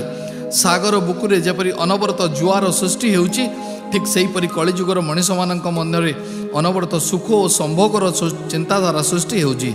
सागर जल भितर हिंस्र जीवजंतु रहिला बळी मनुष्यर शांत मन को काम और लोभ भयंकर भाव में विचलित कर दियंती। मनुष्य सांसारिक बंधन रे बांधी होई दुख और जंत्रणा जर्जरित हेउची। एही असीमित अथल भवसागर पारी हेबा पई गुरु ही एकमात्र आश्रय अटंती। एवं सद्गुरुंक कृपालाभ हेले अनुकूल पवन रे डंगा भासी चलला परी संसार सागर को अनायास रे अतिक्रम करी हुए। तुम पूर्वजन्म शुभकर्म पाई तुमे एसबू जानिबा को इच्छा करूछ। तेणु अधिक कष्ट न करी गुरु कृपारु सहजरे भवसागर पारी होई जिवो। एबे मु श्रीगुरु चरित्र वर्णना करुछि। यह कही सिद्ध मुनि नामधारकों को भीम और अमराजा नदीर पवित्र संगम स्थल को नहीं गले एवं से पिपली वृक्ष तले बसिले, जोठारे स्वयं श्रीगुरु रहुतिले। श्रीगुरुंक पवित्र संपर्क रे आशीर्वाद द्वारा वृक्ष को मध्य गुरुकृपा लाभ होइतिला एवं यह समस्त भक्तंकर इच्छा पूर्णकारी कल्पवृक्ष परिणत होइतिला। सिद्ध मुनि कहले, बच्छ नामधारक, मनुष्य तीन प्रकार अटंती। प्रथम हेउची जो माने इंद्रिय सुख पछरे गोड़ाती। द्वितीय हेउची जो माने ज्ञान प्राप्ति पे उपाय खोजी बुलंती एवं तृतीय हेउची जो माने ज्ञान प्राप्त होई सारिचंती बा मुक्त आत्मा। एही तीन प्रकार लोक मानक पई गुरुचरित्र एकमात्र आश्रय अटे। श्री गुरुचरित्र समस्त मानव जाति पे महत्वपूर्ण और सुख संतोषर चाबिकाठी। जेकोसी व्यक्ति गुरुंकर अलौकिक लीला प्रकाश करिबा बा वर्णना करिबो, से गुरुकृपार अपार शांति पाइबो और भवसागर निरापदे पार होइजिवो। श्रीगुरुंकर कृपा नहेले ए संपर्क रे जेते आलोचना कले मध्य श्रीगुरु चरित्र माधुर्य और महनीयता वर्णना करी हुए नाही। एकदा भयंकर प्रलय होई पूरा पृथ्वी जलमग्न होई गला। एही प्रलय बेले भगवान विष्णु शेषनागଙ୍କ उपरे अनंत शयन विश्राम नहीं जोग समाधि लीन थिले। किछि काल पर सृष्टिर पुनः संरचना निमंते माया को प्रकट कले एवं सेही मायारु ब्रह्मांकर उत्पत्ति हैला। ସୃଷ୍ଟିର ରଚନାକୁ ବଢ଼ାଇବା ପାଇଁ ସୃଷ୍ଟିକର୍ତ୍ତା ବ୍ରହ୍ମା ତାଙ୍କର ଇଚ୍ଛା ଶକ୍ତି ବଳରେ ଆଉ 7 ଋଷିଙ୍କର ସୃଷ୍ଟି କଲେ। ଏହି 7 ଋଷି ହେଲେ ମରିଚି, ଅତ୍ରି, ରିବୁ, ପୁଲସ୍ୟ, ପୁଲହ, ଅଙ୍ଗରୀଷ ଓ ଦକ୍ଷା। ଅତ୍ରି ଋଷିଙ୍କ ଠାରୁ ଗୁରୁ ପରମ୍ପରା ଆରମ୍ଭ ହେଲା ଏବଂ ଭଗବାନ ଦତ୍ତାତ୍ରେୟ ଋଷିଙ୍କର ପୁତ୍ର ରୂପେ ଜନ୍ମଗ୍ରହଣ କଲେ। ଅତ୍ରି ଋଷିଙ୍କର ପତ୍ନୀ ଅନୁସୟା ଜଣେ ପତିବ୍ରତା ନାରୀ ଭାବେ ପ୍ରସିଦ୍ଧ ଥିଲେ। ତାଙ୍କର ଏପରି ଆଧ୍ୟାତ୍ମିକ ଶକ୍ତି ଥିଲା ଯେ ଟାଣ ଓ ଖଦଡ଼ିଆ ଭୂମି ମଧ୍ୟ ସେ ଚାଲିବା ଦ୍ୱାରା ନରମ ଓ ସମତୁଲ ହୋଇଯାଉଥିଲା। ଏପରିକି ପ୍ରଖର ସୂର୍ଯ୍ୟକିରଣ ଓ ପ୍ରଜ୍ୱଳିତ ଅଗ୍ନି ମଧ୍ୟ ତାଙ୍କୁ ସମ୍ମାନ ଦେଇ ଶାନ୍ତ ଶୀତଳ ହୋଇଯାଉଥିଲେ। ବାୟୁ ଦେବତା ମଧ୍ୟ ସବୁବେଳେ ତାଙ୍କୁ ପ୍ରସନ୍ନ ରଖିବାକୁ ଚାହୁଁଥିଲେ। ପ୍ରକୃତିର ସବୁ ଦେବତାମାନଙ୍କର ଭୟ ଥିଲା ଯେ ଯଦି କେହି ଅନୁସୟା ମାଙ୍କୁ ଅବହେଳା କରିବ ତେବେ ତାର ପ୍ରତିଷ୍ଠା ସମାପ୍ତ ହୋଇଯିବ। ଏହି ଡରରେ ସେମାନେ ଭଗବାନ ବିଷ୍ଣୁଙ୍କ ଶରଣରେ ଆସିଲେ। ଥରେ ନାରଦ ମୁନି ଯିଏକି 3 ଲୋକରେ ସ୍ୱାଧୀନ ଭାବରେ ବିଚରଣ କରନ୍ତି ତ୍ରିମୂର୍ତ୍ତି ଅର୍ଥାତ୍ ବ୍ରହ୍ମା, ବିଷ୍ଣୁ, ମହେଶ୍ୱରଙ୍କ ପାଖକୁ ଗଲେ ଏବଂ ସତୀ ଅନୁସୟାଙ୍କର ମହାନତା ବର୍ଣ୍ଣନା କରି ତାଙ୍କର ଆଧ୍ୟାତ୍ମିକ ଶକ୍ତି, ପତିବ୍ରତା, ତପଶ୍ଚର୍ଯ୍ୟା ଏବଂ ଅତିଥି ସତ୍କାରର ଗୁଣଗାନ କରିବାକୁ ଲାଗିଲେ। ମୁନିଙ୍କ କଥା ଶୁଣି ଈର୍ଷାନ୍ୱିତ ହୋଇ ସରସ୍ୱତୀ, ଲକ୍ଷ୍ମୀ ଓ ପାର୍ବତୀ କାନ୍ଦିବାକୁ ଲାଗିଲେ। 3 ଜଣ ଯାକ ତାଙ୍କ ସ୍ୱାମୀମାନଙ୍କୁ ଅନୁରୋଧ କଲେ ଯେ ଅନୁସୟାଙ୍କୁ କୌଣସି ମୌକା ଦେଖି ଅଭିଶାପ ଦିଅନ୍ତୁ ବା ନୈତିକ ସଙ୍କଟରେ ପକାଇ ଦିଅନ୍ତୁ, ଯାହାଦ୍ୱାରା କି ତାଙ୍କର ମହାନତା ତ୍ରିମୂର୍ତ୍ତିଙ୍କ ଠାରୁ ଅଧିକ ବଢ଼ି ନଯିବ। ଏହା ଶୁଣି ସତୀଙ୍କୁ ପରୀକ୍ଷା କରିବା ଉଦ୍ଦେଶ୍ୟରେ ତ୍ରିମୂର୍ତ୍ତି ଭିକ୍ଷୁକ ବେଶରେ ଅତ୍ରି ଋଷିଙ୍କ ଆଶ୍ରମରେ ପହଞ୍ଚିଲେ। ସେଠାରେ ଅନୁସୟା ଅତିଥିମାନଙ୍କୁ ସ୍ୱାଗତ ଜଣାଇ କହିଲେ, ଆପଣମାନେ ଆସିବା ଦ୍ୱାରା ମୋର ଘର ପବିତ୍ର ହୋଇଗଲା। ମୋର ସ୍ୱାମୀ ଅତ୍ରି ଋଷି ତପସ୍ୟା ପାଇଁ ବଣକୁ ଯାଇଛନ୍ତି। କୁହନ୍ତୁ ମୁଁ ଆପଣଙ୍କର କ'ଣ ସେବା କରିପାରିବି? ଅତିଥିମାନେ କହିଲେ, ଆମେ ଅତ୍ରି ଋଷିଙ୍କର ଫେରିବା ପର୍ଯ୍ୟନ୍ତ ଅପେକ୍ଷା କରିପାରିବୁ ନାହିଁ। ଆମେ ବହୁତ କ୍ଷୁଧିତ ଅଛୁ। କୃପା କରି ଶୀଘ୍ର ଆମ ପାଇଁ ଖାଇବାର ବ୍ୟବସ୍ଥା କରନ୍ତୁ। ଏହା ଶୁଣି ସତୀ ଅନୁସୟା ଶୀଘ୍ର ଯାଇ ଖାଦ୍ୟର ବ୍ୟବସ୍ଥା କରି ସେମାନଙ୍କୁ ଭୋଜନ ପାଇଁ ନିମନ୍ତ୍ରଣ ଜଣାଇଲେ। ମାତ୍ର ପୂର୍ବ ପରିକଳ୍ପନା ଅନୁଯାୟୀ ତାଙ୍କୁ ନୈତିକ ସଙ୍କଟରେ ପକାଇବା ପାଇଁ ଅତିଥିମାନେ କହିଲେ, ହେ ଦେବୀ, ତୁମେ ବିବସନା ହୋଇ ଆମକୁ ଖାଦ୍ୟ ପରିବେଷଣ କଲେ ଆମେ ଖାଇବୁ। ଏହା ଆମର ସର୍ତ୍ତ ଅଟେ। ଯଦି ଆମର ଇଚ୍ଛା ପୂର୍ଣ୍ଣ ନ କରିବ ତେବେ କ୍ଷୁଧାର୍ତ ହୋଇ ଫେରିଯିବୁ। ଅତିଥିମାନଙ୍କ କଥା ଶୁଣି ଅନୁସୟା ମନେ ମନେ ଭାବିଲେ, ଋଷି ଅତ୍ରିଙ୍କ ସହିତ ଏତେ ଦିନ ରହିବା ଦ୍ୱାରା ମୁଁ ପୁରା ପବିତ୍ର ହୋଇଯାଇଛି। ମୋର ସ୍ୱାମୀ ମହାନ ତପସ୍ୱୀ ଅଟନ୍ତି। ମୋର ମନ ଶୁଦ୍ଧ ପବିତ୍ର ଅଛି। ଯଦି ମୁଁ ଏମାନଙ୍କର ସର୍ତ୍ତ ନ ମାନିବି ତେବେ ସେମାନେ କ୍ଷୁଧିତ ହୋଇ ଫେରିଯିବେ ଏବଂ ମୋତେ ଅଭିଶାପ ଦେବେ। ତାର ଦ୍ୱାରା ମୋର ଅତିଥି ସତ୍କାର ବ୍ରତ ମଧ୍ୟ ଉଲ୍ଲଙ୍ଘନ ହେବ। ଏହି କଥା ଚିନ୍ତା କରି ସେ ଅତିଥିମାନଙ୍କୁ ଭୋଜନ ଗ୍ରହଣ କରିବା ପାଇଁ ନିମନ୍ତ୍ରଣ ଜଣାଇଲେ। ମାତା ଅନୁସୟା ବିବସନା ହୋଇ ଆସିଲେ ଓ ସେହି ସମୟରେ ତାଙ୍କ ଉଚ୍ଚ ଆଧ୍ୟାତ୍ମିକ ଶକ୍ତି ଓ ତପସ୍ୟା ବଳରେ 3 ଅତିଥି ଛୋଟ ଶିଶୁ ରୂପେ ପରିଣତ ହୋଇଗଲେ। ତ୍ରିଦେବଙ୍କର ଶିଶୁ ରୂପକୁ ଦର୍ଶନ କରିବା ମାତ୍ରେ ଅନୁସୟାଙ୍କ ମନରେ ମାତୃସୁଲଭ ବାତ୍ସଲ୍ୟ ସୃଷ୍ଟି ହେବା ସହିତ ତାଙ୍କ ସ୍ତନରେ କ୍ଷୀର ସଞ୍ଚାରିତ ହେଲା ଏବଂ ସେ ବାତ୍ସଲ୍ୟ ମମତାର ସହିତ 3 ଶିଶୁଙ୍କୁ ସ୍ତନ୍ୟପାନ କରାଇଲେ। ସୃଷ୍ଟି, ସ୍ଥିତି, ପ୍ରଳୟର କର୍ତ୍ତାମାନେ ଶିଶୁ ଭାବେ ଅନୁସୟାଙ୍କ କୋଳରେ ଆନନ୍ଦରେ ବିଶ୍ରାମ ନେଲେ। ସତୀ ଅନୁସୟା ନିଜ ସୂକ୍ଷ୍ମ ଦୃଷ୍ଟି ଦ୍ୱାରା ଜାଣିଗଲେ ଯେ ଏମାନେ କୌଣସି ସାଧାରଣ ଭିକ୍ଷୁକ ନୁହନ୍ତି, ସ୍ୱୟଂ ତ୍ରିଦେବ ଅଟନ୍ତି। ସେ ଅତ୍ୟନ୍ତ ଆନନ୍ଦିତ ହେଲେ ଓ ଦେବ ଶିଶୁମାନଙ୍କୁ ଗୋଟେ ଦୋଳିରେ ଝୁଲାଇ ଝୁଲାଇ ନିଜର ଅନୁଭବକୁ ଗୀତ ଆକାରରେ ବର୍ଣ୍ଣନା କରିବାରେ ଲାଗିଲେ। ନିଜର ତପସ୍ୟା ପରେ ଅତ୍ରି ଋଷି ଯେତେବେଳେ ନିଜ ଆଶ୍ରମକୁ ଫେରୁଥିଲେ ସେ ଅନୁସୟାଙ୍କର ଗୀତ ଶୁଣି ନିଜ ଅନ୍ତର୍ଦୃଷ୍ଟି ବଳରେ ସବୁ ଜାଣିପାରିଲେ। ଆଶ୍ରମରେ ପହଞ୍ଚି ତ୍ରିଦେବଙ୍କୁ ପ୍ରଣାମ କରି କହିଲେ, ହେ ସର୍ବୋଚ୍ଚ ଆତ୍ମା, ଆପଣ ସୃଷ୍ଟି, ସ୍ଥିତି ଓ ପ୍ରଳୟର କର୍ତ୍ତା ଅଟନ୍ତି। ଆପଣ ସମ୍ପୂର୍ଣ୍ଣ ବ୍ରହ୍ମାଣ୍ଡର ସାକ୍ଷୀ ଅଟନ୍ତି। ଆପଣ ସର୍ବଜ୍ଞ, ସର୍ବବ୍ୟାପକ ଓ ଜୀବନର ମୂଳତତ୍ତ୍ୱ ଅଟନ୍ତି। ଆପଣ ଭଗବାନ ବିଷ୍ଣୁ ଓ ପରମ ସତ୍ୟ ଅଟନ୍ତି। କିନ୍ତୁ ଦିବ୍ୟ ଲୀଳା ଦ୍ୱାରା ଲୀଳା ଖେଳା କରାଇବା ପାଇଁ ତ୍ରିମୂର୍ତ୍ତି ହୋଇଛନ୍ତି। ଏ ସମଗ୍ର ବିଶ୍ୱ ବ୍ରହ୍ମାଣ୍ଡ, ସ୍ଥାବର, ଜଙ୍ଗମ, ଜୀବଜଗତ ଆପଣଙ୍କ ଠାରୁ ସୃଷ୍ଟି ହୋଇଛନ୍ତି। ଅତ୍ରି ଋଷିଙ୍କ ଏହିପରି ଗୁଣଗାନ ଶୁଣି ସନ୍ତୋଷ ହୋଇ ତ୍ରିମୂର୍ତ୍ତି ନିଜର ପ୍ରକୃତ ରୂପରେ ଆବିର୍ଭାବ ହେଲେ ଏବଂ ଅତ୍ରି ଋଷିଙ୍କୁ ବର ମାଗିବା ପାଇଁ କହିଲେ। ଅତ୍ରି ଋଷି ପତ୍ନୀଙ୍କୁ କହିଲେ, କଠୋର ତପସ୍ୟା କଲେ ମଧ୍ୟ ଯାହାଙ୍କର ଦର୍ଶନ ହୁଏ ନାହିଁ, କେବଳ ତୁମର ଭକ୍ତି ଓ ପତିବ୍ରତା ଯୋଗୁଁ ଏମାନେ ଏଠାରେ ପଦାର୍ପଣ କରିଛନ୍ତି। ତୁମେ ଯାହା ଇଚ୍ଛା କରୁଛ ତାଙ୍କ ଆଗରେ ପ୍ରକାଶ କର। ସତୀ କହିଲେ, ହେ ସ୍ୱାମୀ, ବିଶ୍ୱ ବ୍ରହ୍ମାଣ୍ଡରେ ଜୀବଜଗତର ବିସ୍ତାର ପାଇଁ ବ୍ରହ୍ମଦେବ ଆପଣଙ୍କୁ ସୃଷ୍ଟି କରିଛନ୍ତି। ଆପଣ 3 ଦେବଙ୍କୁ ପ୍ରାର୍ଥନା କରନ୍ତୁ, ସେମାନେ ଯେମିତି ମୋ ଘରକୁ ଶିଶୁ ରୂପେ ଆସିଥିଲେ ସେହିପରି ଅମର ପୁତ୍ର ରୂପେ ଅବତୀର୍ଣ୍ଣ ହେବେ। ତ୍ରିମୂର୍ତ୍ତି ତାଙ୍କର ସମ୍ମିଳିତ ଶକ୍ତିରେ ଏକ ଆତ୍ମା ହୋଇ ଆବିର୍ଭାବ ହୋଇ କହିଲେ, ହେ ଋଷି, ଆଜିଠାରୁ ଆମେ 3 ଜଣ ପ୍ରକୃତରେ ଏକ ଅଟୁ। ଆପଣଙ୍କ ପାଖରେ ପୁତ୍ର ରୂପେ ନିଜକୁ ସମର୍ପଣ କରୁଛୁ। ସେଥିପାଇଁ ଆଜିଠାରୁ ଆମେ ଦତା ଅଟୁ। ଋଷି ଅତ୍ରିଙ୍କର ସଂଜ୍ଞା ହେଲା ଆତ୍ରେୟ। ତେଣୁ 3 ଦେବ ତାଙ୍କ ପୁତ୍ର ଦତ୍ତାତ୍ରେୟ ଭାବରେ ପରିଚିତ ହେଲେ। ଏହି ପ୍ରକାର ତ୍ରିମୂର୍ତ୍ତି ସତୀ ଅନୁସୟାଙ୍କର ପୁତ୍ର ରୂପେ ଆଶ୍ରମରେ ରହିବାକୁ ଲାଗିଲେ ଏବଂ ନିଜର ସୂକ୍ଷ୍ମ ଆଧ୍ୟାତ୍ମିକ ରୂପରେ ନିଜ ନିଜର ପତ୍ନୀମାନଙ୍କ ପାଖକୁ ମଧ୍ୟ ଯାଉଥିଲେ। ବ୍ରହ୍ମା ଯିଏକି ବହୁତ ଆକର୍ଷକ ବା ସୁନ୍ଦର ଥିଲେ, ତାଙ୍କ ନାମ ଚନ୍ଦ୍ର ଦିଆଗଲା। ଶିବଙ୍କ ନାମ ଦୁର୍ବାସା ଏବଂ ଭଗବାନ ବିଷ୍ଣୁଙ୍କୁ ଦତ୍ତା ନାମରେ ନାମିତ କରାଗଲା। ପ୍ରକୃତରେ ସେମାନେ ସବୁ ବେଦର ସାର, ଯୋଗ ଓ ଜ୍ଞାନର ପ୍ରଭୁ ସଚ୍ଚିତ୍ ଆନନ୍ଦ ସ୍ୱରୂପ ପରମ ପିତା ପରମେଶ୍ୱର ଅଟନ୍ତି। ସେହି ପରମେଶ୍ୱର ସମସ୍ତ ଦୃଷ୍ଟିରେ ଘୁରି ବୁଲୁଛନ୍ତି। ଦୁର୍ବାସା ସ୍ୱଭାବରେ ବହୁତ ରାଗିଥିଲେ, ତଥାପି ସମସ୍ତଙ୍କର ଭଲ କରୁଥିଲେ। ଚନ୍ଦ୍ର ଆକାଶରେ ସ୍ଥିର ହୋଇ ପୁରା ସଂସାରକୁ ଚଳାଇ ଅଛନ୍ତି। ଈଶ୍ୱରଙ୍କର କେତେ ଅବତାର ପୂର୍ବରୁ ଏ ଧରାପୃଷ୍ଠକୁ ଆସିଛନ୍ତି, ମାତ୍ର ସମସ୍ତେ ନିଜ କାର୍ଯ୍ୟ ସିଦ୍ଧି ହେଲା ପରେ ନିଜ ରୂପକୁ ତ୍ୟାଗ କରି ବାସ୍ତବିକ ରୂପକୁ ଫେରି ଯାଇଛନ୍ତି। କିନ୍ତୁ ଭଗବାନ ଦତ୍ତାତ୍ରେୟ ନିଜର ଉଦ୍ଦେଶ୍ୟ ପୂର୍ଣ୍ଣ ହେଲା ପରେ ମଧ୍ୟ ଏହି ଭୂମଣ୍ଡଳରେ ରହି ନିଜ କାର୍ଯ୍ୟ ଜାରି ରଖିଛନ୍ତି। ଉଦାହରଣ ସ୍ୱରୂପ ଭଗବାନ ରାମ ଦାନବ ରାଜା ରାବଣକୁ ବିନାଶ କରିବା ପାଇଁ ଓ ଶ୍ରୀକୃଷ୍ଣ ଭଗବାନ ଦୁଷ୍ଟ ରାଜା ଦୁର୍ଯ୍ୟୋଧନ ଓ ତାଙ୍କ ସାଥୀଙ୍କର ବିନାଶ କରିବା ପାଇଁ ଅବତାର ଗ୍ରହଣ କରିଥିଲେ। ଉଦ୍ଦେଶ୍ୟ ସାଧନ ହେବା ପରେ ଦୁହେଁ ନିଜ ଶରୀର ତ୍ୟାଗ କରିଦେଇଥିଲେ। କିନ୍ତୁ ଭଗବାନ ଦତ୍ତାତ୍ରେୟଙ୍କ ଅବତାର ସମ୍ପୂର୍ଣ୍ଣ ବିଶ୍ୱର ମଙ୍ଗଳ ପାଇଁ ହେଇଥିଲା ଏବଂ ଯେଉଁ ପର୍ଯ୍ୟନ୍ତ ଏ ସୃଷ୍ଟି ଅଛି ସେହି ପର୍ଯ୍ୟନ୍ତ ତାଙ୍କ କାର୍ଯ୍ୟ ଜାରି ରହିବ। ଆଜି ମଧ୍ୟ ପ୍ରାଣୀଙ୍କର ମଙ୍ଗଳ ପାଇଁ ସୂକ୍ଷ୍ମ ରୂପେ ଭ୍ରମଣ କରୁଛନ୍ତି। ସେ ଯୁଗେ ଯୁଗେ ସମସ୍ତ ଧର୍ମର ସନ୍ଥ ଭାବେ ନିଜକୁ ଧରାବକ୍ଷରେ ପରିପ୍ରକାଶ କରନ୍ତି। ଏହିପରି ସିଦ୍ଧ ମୁନି ଭଗବାନ ଦତ୍ତାତ୍ରେୟଙ୍କ ଅଦ୍ୱିତୀୟ ଅବତାର ବିଷୟ ବର୍ଣ୍ଣନା କଲାବେଳେ ନାମଧାରକ ବୁଝି ନ ପଚାରିଲେ, ହେ ଆଦରଣୀୟ ମୁନି, ଦୁର୍ବାସା ଭଗବାନ ଦତ୍ତାତ୍ରେୟଙ୍କୁ କାହିଁକି ଅଭିଶାପ ଦେଲେ ଏବଂ ଏହି ସାପ ଦ୍ୱାରା ସେ କିପରି ପ୍ରଭାବିତ ହେଲେ? ସିଦ୍ଧ ମୁନି ଉତ୍ତର ଦେଲେ, ବତ୍ସ, ଯେତେବେଳେ ଭକ୍ତ ଶ୍ରଦ୍ଧାର ସହିତ ଈଶ୍ୱରଙ୍କୁ ଆବାହନ କରେ ସେତେବେଳେ ଭଗବାନ ଭକ୍ତର ମଙ୍ଗଳ ପାଇଁ ପୃଥିବୀ ପୃଷ୍ଠରେ ଅବତାର ଗ୍ରହଣ କରନ୍ତି। ମୁଁ ତୁମକୁ ସବିସ୍ତାର କହୁଛି ଶୁଣ। ବହୁତ ଦିନ ତଳର କଥା। ଅମ୍ବରୀଶ ନାମକ ଜଣେ ରାଜା ଥିଲେ, ଯିଏକି ଅତିଥିମାନଙ୍କୁ ଭଗବାନ ବିଷ୍ଣୁଙ୍କ ସ୍ୱରୂପ ବୋଲି ମନେକରି ତାଙ୍କର ଚର୍ଚ୍ଚା କରୁଥିଲେ। ଏକାଦଶୀ ବ୍ରତ କରୁଥିଲେ ଓ ସବୁବେଳେ ହରିନାମ ସ୍ମରଣ କରୁଥିଲେ। ଏକାଦଶୀ ଦିନ ପୁରା ଉପବାସ ରହି ଦ୍ୱାଦଶୀ ଦିନ 12ଟାରେ ସମାପ୍ତ ହୁଏ। ଥରେ ଦୁର୍ବାସା ଋଷି ଅମ୍ବରୀଶଙ୍କ ଧର୍ମପରାୟଣତାର ପରୀକ୍ଷା କରିବାକୁ ଚାହିଁଲେ ଏବଂ ନିଜର ବହୁତ ଶିଷ୍ୟଙ୍କୁ ସାଙ୍ଗରେ ଧରି ଅମ୍ବରୀଶଙ୍କ ମହଲକୁ ଆସି ସମସ୍ତଙ୍କ ପାଇଁ ଭୋଜନ ମାଗିଲେ। ରାଜା ଅମ୍ବରୀଶ ଦୁର୍ବାସା ଋଷିଙ୍କୁ ଅଭିବାଦନ ଜଣାଇ ସମସ୍ତଙ୍କୁ ଭୋଜନ ନିମନ୍ତେ ନିମନ୍ତ୍ରଣ କଲେ। ଭୋଜନ ପୂର୍ବରୁ ଦୁର୍ବାସା ଋଷି ସ୍ନାନ କରିବା ନିମନ୍ତେ ନଦୀ କୂଳକୁ ଗଲେ ଏବଂ ରାଜା ଅମ୍ବରୀଶଙ୍କୁ ଧର୍ମ ସଙ୍କଟରେ ପକାଇବା ପାଇଁ ଜାଣିଶୁଣି ବିଳମ୍ବ କଲେ। ମଧ୍ୟାହ୍ନ ସମୟ ଅତିକ୍ରାନ୍ତ ହେଉଥିବା ଦେଖି ରାଜା ବହୁତ ବ୍ୟସ୍ତ ହୋଇପଡ଼ିଲେ, କାରଣ ଯଦି ସେ ମଧ୍ୟାହ୍ନ ବେଳାରେ ଅନ୍ନ ଜଳ ଗ୍ରହଣ ନ କରନ୍ତି ତାହେଲେ ବ୍ରତର ନିୟମ ଭଙ୍ଗ ହେବ।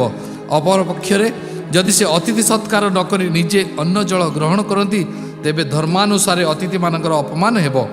ଏହି ଅସୁବିଧାର ରକ୍ଷା ପାଇବା ପାଇଁ ତୁଳସୀ ପତ୍ର ଯୁକ୍ତ ତୀର୍ଥ ଜଳ ଗ୍ରହଣ କଲେ। ଏହି ସମୟରେ ଦୁର୍ବାସା ଋଷି ସେଠାରେ ପହଞ୍ଚିଗଲେ ଏବଂ କ୍ରୋଧିତ ହୋଇ କହିଲେ, ହେ ରାଜନ, ଅତିଥି ସତ୍କାର ବିନା ତୁମେ ତୀର୍ଥ ଜଳକୁ ଭୋଜନ ରୂପେ ଗ୍ରହଣ କଲ। ସେଥିପାଇଁ ମୁଁ ତୁମକୁ ଅଭିଶାପ ଦେଉଛି, ତୁମେ ଅନେକ ଯୋନିରେ ବାସହୀନ ହୋଇ ସବୁବେଳେ ଘୋରି ବୁଲିବ। ରାଜା ଅମ୍ବରୀଶ ଭଗବାନ ବିଷ୍ଣୁଙ୍କ ପରମ ଭକ୍ତ ହୋଇଥିବାରୁ ସେ ବିଷ୍ଣୁଙ୍କୁ ସ୍ମରଣ କଲେ। ଭକ୍ତବତ୍ସଳ ବିଷ୍ଣୁ ସଙ୍ଗେ ସଙ୍ଗେ ସେଠି ପହଞ୍ଚି କହିଲେ, ହେ ଋଷି ଦୁର୍ବାସା, ଆପଣ ଜଣେ ମହାନ ଋଷି ହୋଇଥିବାରୁ ଆପଣଙ୍କର ଅଭିଶାପ କେବେ ବ୍ୟର୍ଥ ହେବ ନାହିଁ। କିନ୍ତୁ ମୁଁ ମଧ୍ୟ ମୋର ଭକ୍ତକୁ ରକ୍ଷା କରିବା ପାଇଁ ପ୍ରତିଶ୍ରୁତିବଦ୍ଧ। ସେଥିପାଇଁ ଆପଣ ଏହି ଅଭିଶାପ ପରିବର୍ତ୍ତନ କରିଦିଅନ୍ତୁ। ଅମ୍ବରୀଶଙ୍କ ବଦଳରେ ଏହି ଅଭିଶାପ ମୋତେ ଦେଇଦିଅନ୍ତୁ। ଦୁର୍ବାସା ଋଷି ମହାଜ୍ଞାନୀ ଥିଲେ। ସେ ମନେ ମନେ ବିଚାର କଲେ, ଭଗବାନ ବିଷ୍ଣୁଙ୍କ ଦର୍ଶନ ଭକ୍ତମାନଙ୍କୁ ଦୁର୍ଲଭ ଅଟେ। ଯଦି ଅମ୍ବରୀଶଙ୍କ ସ୍ଥାନରେ ଭଗବାନ ବିଷ୍ଣୁ ଦତ୍ତାତ୍ରେୟ ଏହି ଭୂମଣ୍ଡଳରେ ସବୁବେଳେ ଭ୍ରମଣ କରିବେ ତେବେ ସମଗ୍ର ବିଶ୍ୱର ମଙ୍ଗଳ ହେବ। ଏହା ଚିନ୍ତା କରି ସେ ଅଭିଶାପ ପରିବର୍ତ୍ତନ କରିଦେଲେ। ସେଥିପାଇଁ ଭଗବାନ ବିଷ୍ଣୁ ଏହି ପୃଥିବୀ ପୃଷ୍ଠରେ ଅନେକ ସ୍ଥାନରେ ଅବତୀର୍ଣ୍ଣ ହେଲେ। ଆମର ପୁରାଣ ଶାସ୍ତ୍ରରେ ବର୍ଣ୍ଣନା କରାଯାଇଛି ଯେ ଭଗବାନ ବିଷ୍ଣୁ ପ୍ରାଚୀନ କାଳରେ ମତ୍ସ୍ୟ, କଚ୍ଛପ, ବରାହ ଆଦି ଅବତାର ନେଇଛନ୍ତି। ଏହି କଳିଯୁଗରେ ମଧ୍ୟ 2 ଥର ଅବତାର ନେଇସାରିଛନ୍ତି। ମାତ୍ର କଳିଯୁଗର ପ୍ରଭାବ ଯୋଗୁଁ ସାଧାରଣ ମନୁଷ୍ୟ ଏହି 2 ଅବତାରକୁ ଦର୍ଶନ କରି ମଧ୍ୟ ଚିହ୍ନି ପାରିନାହାନ୍ତି। ତଥାପି ସେ ନିଜର ଶ୍ରଦ୍ଧାଳୁ ଭକ୍ତମାନଙ୍କ ପ୍ରାର୍ଥନା ଶୁଣି ତାଙ୍କର ଦୁଃଖ ଦୁର୍ଦ୍ଦଶା ଦୂର କରି ଆସୁଛନ୍ତି। ଥରେ ଯଜାତି ରାଜାଙ୍କ ପୁତ୍ର ଯଦୁ ରାଜା ଜଙ୍ଗଲ ମଧ୍ୟରେ ଅବଧୂତଙ୍କୁ ଦର୍ଶନ କରି ତାଙ୍କୁ ପଚାରିଲେ, ମହାଶୟ, ପ୍ରତ୍ୟେକ ମନୁଷ୍ୟ ଜୀବନରେ ବିଭିନ୍ନ ଲକ୍ଷ୍ୟ ପ୍ରାପ୍ତିର ଆଶା ରଖି ଏବଂ ଅଜ୍ଞାନ ଓ ଦୁଃଖରୁ ମୁକ୍ତି ପାଇବା ନିମନ୍ତେ କାର୍ଯ୍ୟ କରିଥାନ୍ତି, କିନ୍ତୁ ଆପଣ ତ ପୁରାପୁରି ଭିନ୍ନ ଅଟନ୍ତି। ଆପଣ ପ୍ରକୃତରେ ଜଣେ ବଡ଼ ବିଦ୍ୱାନ ଅଟନ୍ତି, କିନ୍ତୁ ଆପଣ କିଛି କାର୍ଯ୍ୟ କରୁନାହାନ୍ତି କାହିଁକି? କିଛି ଆଶା ବିନା ଆପଣ କିପରି ଏ ଜଙ୍ଗଲରେ ରହୁଛନ୍ତି? ଆପଣଙ୍କର କେହି ବନ୍ଧୁବାନ୍ଧବ ନଥାଇ ମଧ୍ୟ ଆପଣ କିପରି ଏତେ ଆନନ୍ଦିତ ରହୁଛନ୍ତି ଓ ଆତ୍ମସନ୍ତୋଷ ଲାଭ କରୁଛନ୍ତି? ଅବଧୂତ ଉତ୍ତର ଦେଲେ, ଆତ୍ମଜ୍ଞାନର ଫଳସ୍ୱରୂପ ମୁଁ ଆନନ୍ଦ ଏବଂ ସନ୍ତୋଷ ପାଇପାରୁଛି। ଏହି ବିଶ୍ୱ ସମ୍ପର୍କୀୟ ଆବଶ୍ୟକ ଜ୍ଞାନ ମୁଁ 24 ଜଣ ଗୁରୁଙ୍କଠାରୁ ଆହରଣ କରିପାରିଛି। ସେସବୁକୁ ମୁଁ ବର୍ଣ୍ଣନା କରି କହୁଛି ଶୁଣ। ପ୍ରତ୍ୟେକ ପ୍ରାଣୀ ନିଜ ପୂର୍ବଜନ୍ମର କର୍ମ ଅନୁସାରେ ବିଭିନ୍ନ ରୂପରେ ଏହି ପୃଥିବୀକୁ ଆସିଥାନ୍ତି। लोक मैंने पृथ्वी बक्षरे हल करती खोलती अग्नि प्रज्वलित करती तथापि पृथ्वी टिके भी विचलित हुअंतु नहीं बरं से सबु प्राणी को भोजन और आश्रय दियंती। यह देखि मु शिक्षा लाभ कली जे कौन परिस्थिति आसुना कहीं जड़े ज्ञानी मनुष्य को प्रेम धैर्य एवं धर्म प्रथर विच्युत होगा उचित नुहे। यह व्यतीत यही पहाड़र शिखर देश में अनेक तीर्थस्थान अच्छी यार विभिन्न गुंफारे भिन्न भिन्न प्रकार जीवजंतु बास करती। मानव जातिर कल्याण पई अति आवश्यक बहुत नदी यही पहाड़र उत्पत्ति होती। घर महल दुर्ग प्रभृति निर्माण होगापी जो पत्थर एवं माटी दरकार होउची ताहा एही पहाड़रू ही आमको मिलूची। एही पर्वतर शिखरर शांत परिवेश रे जप ध्यान आदि करने द्वारा मनुष्य जीवन लक्ष्य प्राप्ति हो पार। यही प्रकार पर्वत केवल अन्य मानकर भौतिक और आध्यात्मिक कल्याण पई सहायक होता है। एथिरु मते यही शिक्षा मिलला जे ज्ञानी लोक माने निजर जीवन परर कल्याण पई समर्पित करदेवा उचित। तेणु भूमि एवं पर्वत मोर प्रथम गुरु अटंती। मु अवलोकन करी जानि पाली जे वायु निजे पवित्र एवं गंधहीन अटे। कौनसी भेदभाव न रखी से सुगंधित और दुर्गंधयुक्त पदार्थ उपरे बही चली थाए। सेहीपरि आध्यात्मिक महत्वाकांक्षी मनुष्य को यही प्रकार सुख दुखर ऊर्ध्वर रही इंद्रिय मानक द्वारा प्रभावित न होगा उचित। वायु अल्प समय बहिले मध्य केबे केबे विक्षुब्ध होईगले मध्य शीघ्र शांत हो जाए। सेहीपरि जड़े जोगी जीवन संघर्ष मध्य रहिले मध्य आंतरिक शांति पाइबा पई चेष्टा करबा उचित। यही सब ज्ञान वायु ठारू शिखिथिबारु वायु होउचनी मोर द्वितीय गुरु। मु देखिली आकाश सबुबले रंगहीन अवस्था थाए एवं कौनसी वस्तु द्वारा मलिन पड़े ना। एथुरु मु शिक्षा कली जे प्रकृत जोगी मध्य यही आकाश भली संसार जंजाल द्वारा प्रभावित न होई बंधन मुक्त होई पवित्र रहिबा एकांत आवश्यक। आकाश रे बहुत गुड़िए वस्तु विभिन्न मंडल रे भिन्न भिन्न भाव में देखादेले मध्य वास्तव में आकाश एक निरंतर क्रम विद्यमान। आमर आत्मार स्वरूप मध्य एहीपरि आमर आत्मा भली आकाश मध्य एक अद्वितीय। यही प्रकार मो आकाश को मोर तृतीय गुरु हिसाब से ग्रहण कली। मोर चतुर्थ गुरु अग्नि अटंती। से केबे केबे प्रज्वलित बन्ही भाव प्रकट हुअंती तो केबे केबे अंगार रूपे भितर भितर कुहलुवा परि देखा जाती। किंतु वास्तव में से सबु तत्व मध्य सुप्त तापशक्ति रूप से सबुबले विद्यमान अटंती। निजर यही रूप से सर्वव्यापी अटंती। जेतेबेले कौन व्यक्ति शुष्क काठखंड को जलाई यज्ञ रे आहुति प्रदान करे सेतेबेले से अग्नि आहुति देउथुवा लोकर पाप को भस्म करी अग्नि देवता रूप प्रकट हुअंती। अग्नि कौन व्यक्तिर नैतिक चरित्र भेदभाव न रखी आहुति को स्वीकार करती तांकर पाप को जलाई भस्म कर दियंती। एहीपरि करने द्वारा मध्य से कौन व्यक्तिर पाप रे दूषित न होई अग्नि देवता रूप ही निजर पवित्रता बजाय रखती। सेहीपरि संपूर्ण ज्ञान प्राप्त करिथिबा संतंकु मध्य सबु व्यक्तिर भोजन बा दान को स्वीकार करी तांकर सबु पाप को विनाश करी तांको आशीर्वाद देवा उचित। अग्निंकर निजर कौन विशेष रूप नाई। जेतेबेले से दाह्य वस्तुर संस्पर्श रे आसंती सेतेबेले तार स्वरूप धारण करती। सेहीपरि परमात्मा जे कि वास्तव में निराकार अटंती जेतेबेले देवता मनुष्य पशुपक्षी वृक्षलता आदि सहित भौतिक रूप में मिसी जाती सेतेबेले सेही रूप ही प्रकट हुअंती। अग्नि जेपरि ता संस्पर्श रे आसीथिबा प्रत्येक वस्तु को जाली पाउंस कर दिए ठीक सेहीपरि ब्रह्मज्ञानी माने जीव मानकर प्रकाश्य स्वरूप को माया रूपे अभिहित करी सेमानकु ब्रह्मक स्वरूप भावे दर्शन करिथांती। मोर पंचम गुरु सूर्य अटंती।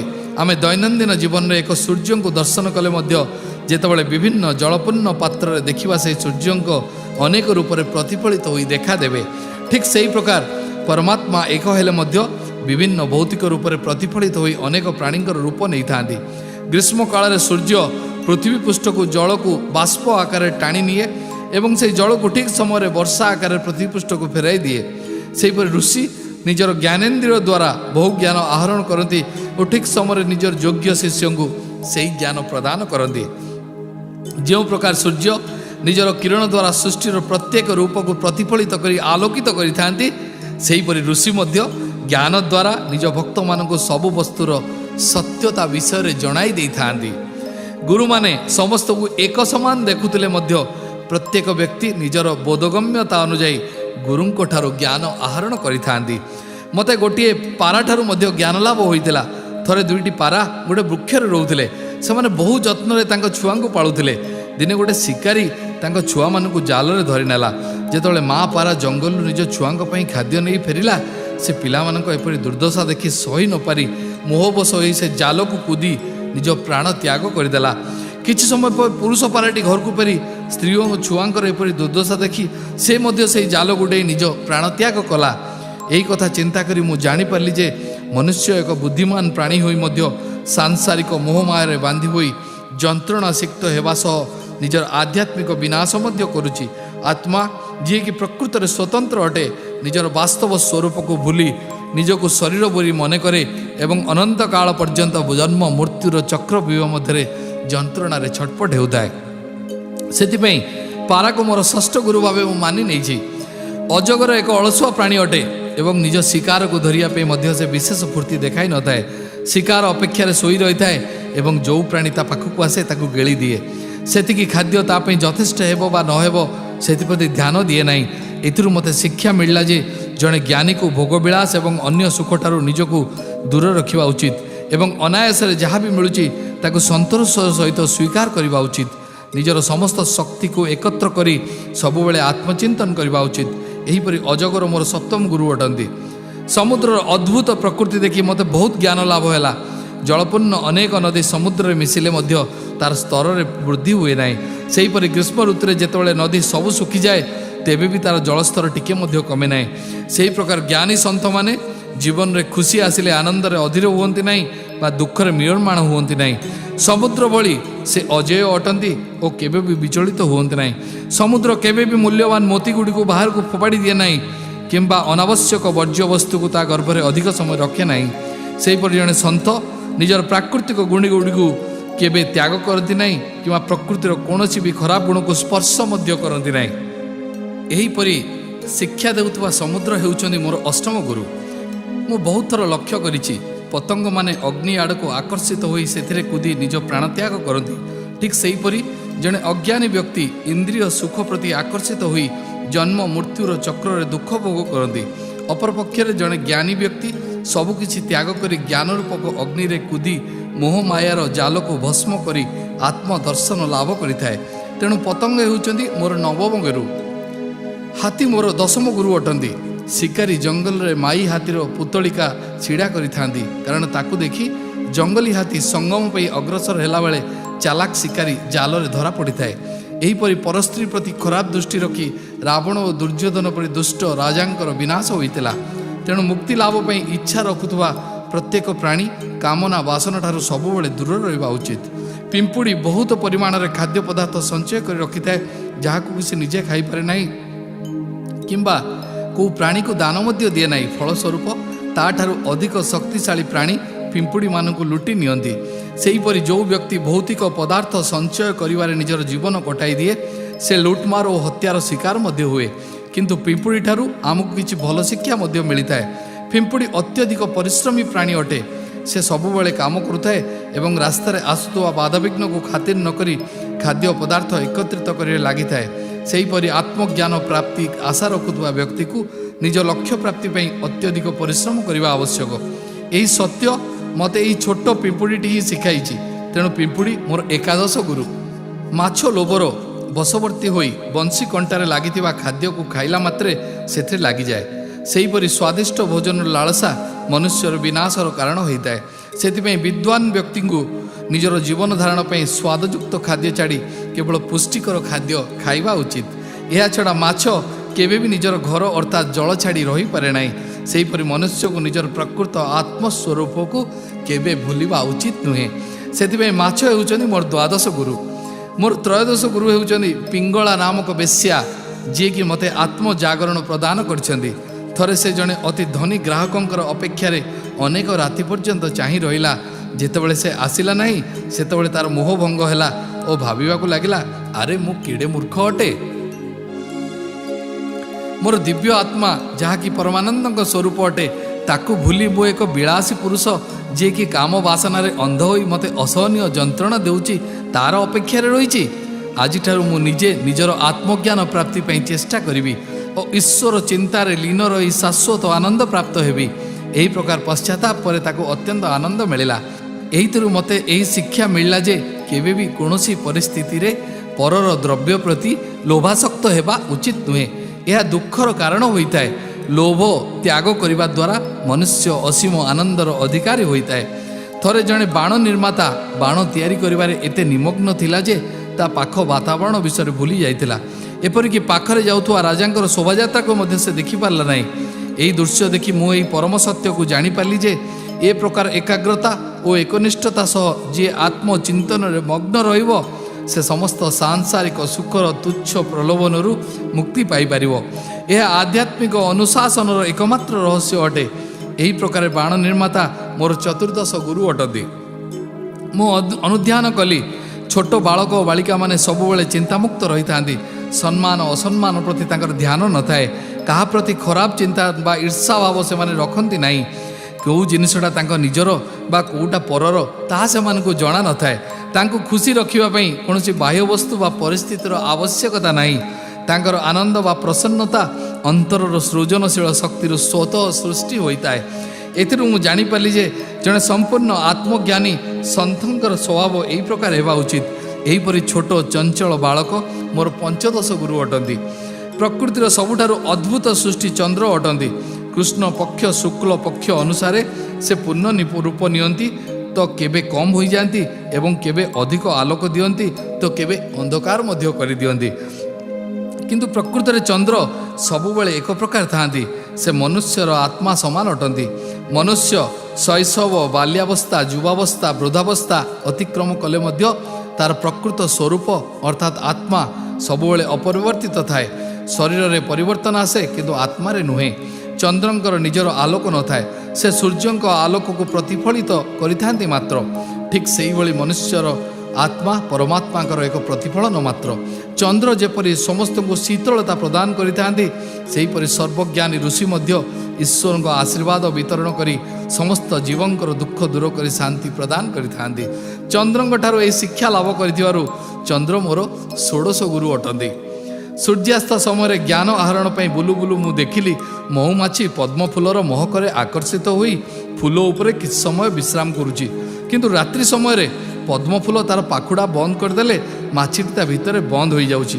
ଠିକ୍ ସେହିପରି ଭ୍ରମଣକାରୀ ସନ୍ଥ ଯଦି ଜ୍ଞାନୀ ଓ ବିବେକୀ ହୋଇନଥିବେ ତେବେ ସେ ସ୍ନେହୀ ଭକ୍ତଙ୍କ ଦ୍ୱାରା ପ୍ରଦତ୍ତ ସ୍ୱାଦିଷ୍ଟ ଖାଦ୍ୟ ପଦାର୍ଥ ଏବଂ ଉପହାର ଇତ୍ୟାଦିରେ ଲୋଭାସକ୍ତ ହୋଇ ତାଙ୍କରି ଘରେ ରହିଯିବେ। ଏହି ପ୍ରକାର ସେ ଭୋଗ ବିଳାସର ବଶୀଭୂତ ହୋଇଯାଆନ୍ତି। ସେଥିପାଇଁ ସନ୍ନ୍ୟାସୀ କୌଣସି ଗୋଟିଏ ସ୍ଥାନରେ ଅଧିକ ସମୟ ପାଇଁ ରହିବା ଉଚିତ ନୁହେଁ। ଏହାଛଡ଼ା ମହୁମାଛି ଯେପରି ଗୋଟିଏ ଫୁଲରୁ ଅନ୍ୟ ଫୁଲକୁ ଯାଏ ଏବଂ କିଛି କ୍ଷତି ନ ପହଞ୍ଚାଇ ମହୁ ସଂଗ୍ରହ କରେ ସେହିପରି ପ୍ରକୃତ ଜ୍ଞାନୀମାନେ ସବୁ ଧାର୍ମିକ ଗ୍ରନ୍ଥଗୁଡ଼ିକ ଅଧ୍ୟୟନ କରିବା ଉଚିତ ଯାହାକି ତାଙ୍କର ଆଧ୍ୟାତ୍ମିକ ବିକାଶ ପାଇଁ ନିତାନ୍ତ ଆବଶ୍ୟକ ଅଟେ। ତେଣୁ ମହୁମାଛି ହେଉଛନ୍ତି ମୋର ସପ୍ତଦଶ ଗୁରୁ। କୁହାଯାଏ ଯେ ହରିଣମାନେ ସଙ୍ଗୀତ ପ୍ରେମୀ ହୋଇଥିବାରୁ ଶିକାରୀ ତାଙ୍କୁ ଶିକାର କରିବାକୁ ଗଲାବେଳେ ବାଦ୍ୟଯନ୍ତ୍ରର ପ୍ରୟୋଗ କରିଥାନ୍ତି। ଏଥିରୁ ମୁଁ ଶିକ୍ଷା ଲାଭ କଲି ଯେ ସଙ୍ଗୀତ ପ୍ରତି ଆକୃଷ୍ଟ ହେଲେ କାଳକ୍ରମେ ତାହା ଆସକ୍ତିରେ ପରିଣତ ହୋଇ ଆଧ୍ୟାତ୍ମିକ ପ୍ରଗତିର ଗତିରୋଧ କରିଥାଏ। ଯେଉଁ ହରିଣ ମୋତେ ଏହି ଶିକ୍ଷା ଦେଇଥିଲେ ସେ ମୋର ଅଷ୍ଟାଦଶ ଗୁରୁ ଅଟନ୍ତି। ଶିକାରୀ ପକ୍ଷୀ ମୋର ଊନବିଂଶତମ ଗୁରୁ ଅଟନ୍ତି। ଦିନେ ଗୋଟେ ମଲା ମୂଷାକୁ ଧରି ପକ୍ଷୀଟି ଉଡ଼ି ଯାଉଥିବାର ମୁଁ ଦେଖିଲି। ବହୁତ ଚିଲ କୁଆ ସମସ୍ତେ ଏହା ଦେଖିଲେ ଓ ତାଠାରୁ ମୂଷାଟିକୁ ଛଡ଼ାଇ ନେବା ଚେଷ୍ଟାରେ ତା ମୁଣ୍ଡରେ ତା ଆଖିରେ ଥଣ୍ଟ ମାରି ମାରି ତାକୁ ହଇରାଣ କରିଦେଲେ। ଶେଷରେ ପକ୍ଷୀଟି ଥକିଯାଇ ମୂଷାଟିକୁ ଛାଡ଼ିଦେଲା ଏବଂ ଅନ୍ୟ ପକ୍ଷୀମାନେ ମୂଷାଟିକି ନେଇ ପଳାଇଗଲେ। ଏହି ଝିନାଝପଟିରୁ ମୁକ୍ତ ହୋଇ ପକ୍ଷୀଟି ନୀରବରେ ଗଛଟଳାରେ ବସି ଶାନ୍ତିର ନିଶ୍ୱାସ ନେଲା। ଏଇଥିରୁ ମୁଁ ଶିକ୍ଷା ପାଇଲି ଯେ ଯେଉଁ ମନୁଷ୍ୟ ସାଂସାରିକ ସୁଖ ପଛରେ ଦୌଡ଼ିବ ସେ ଅନ୍ୟ ବ୍ୟକ୍ତିଙ୍କର ଶତ୍ରୁ ଭାବେ ବିବେଚିତ ହୋଇ ଅଶାନ୍ତି ଓ କଳହର ସମ୍ମୁଖୀନ ହେବ।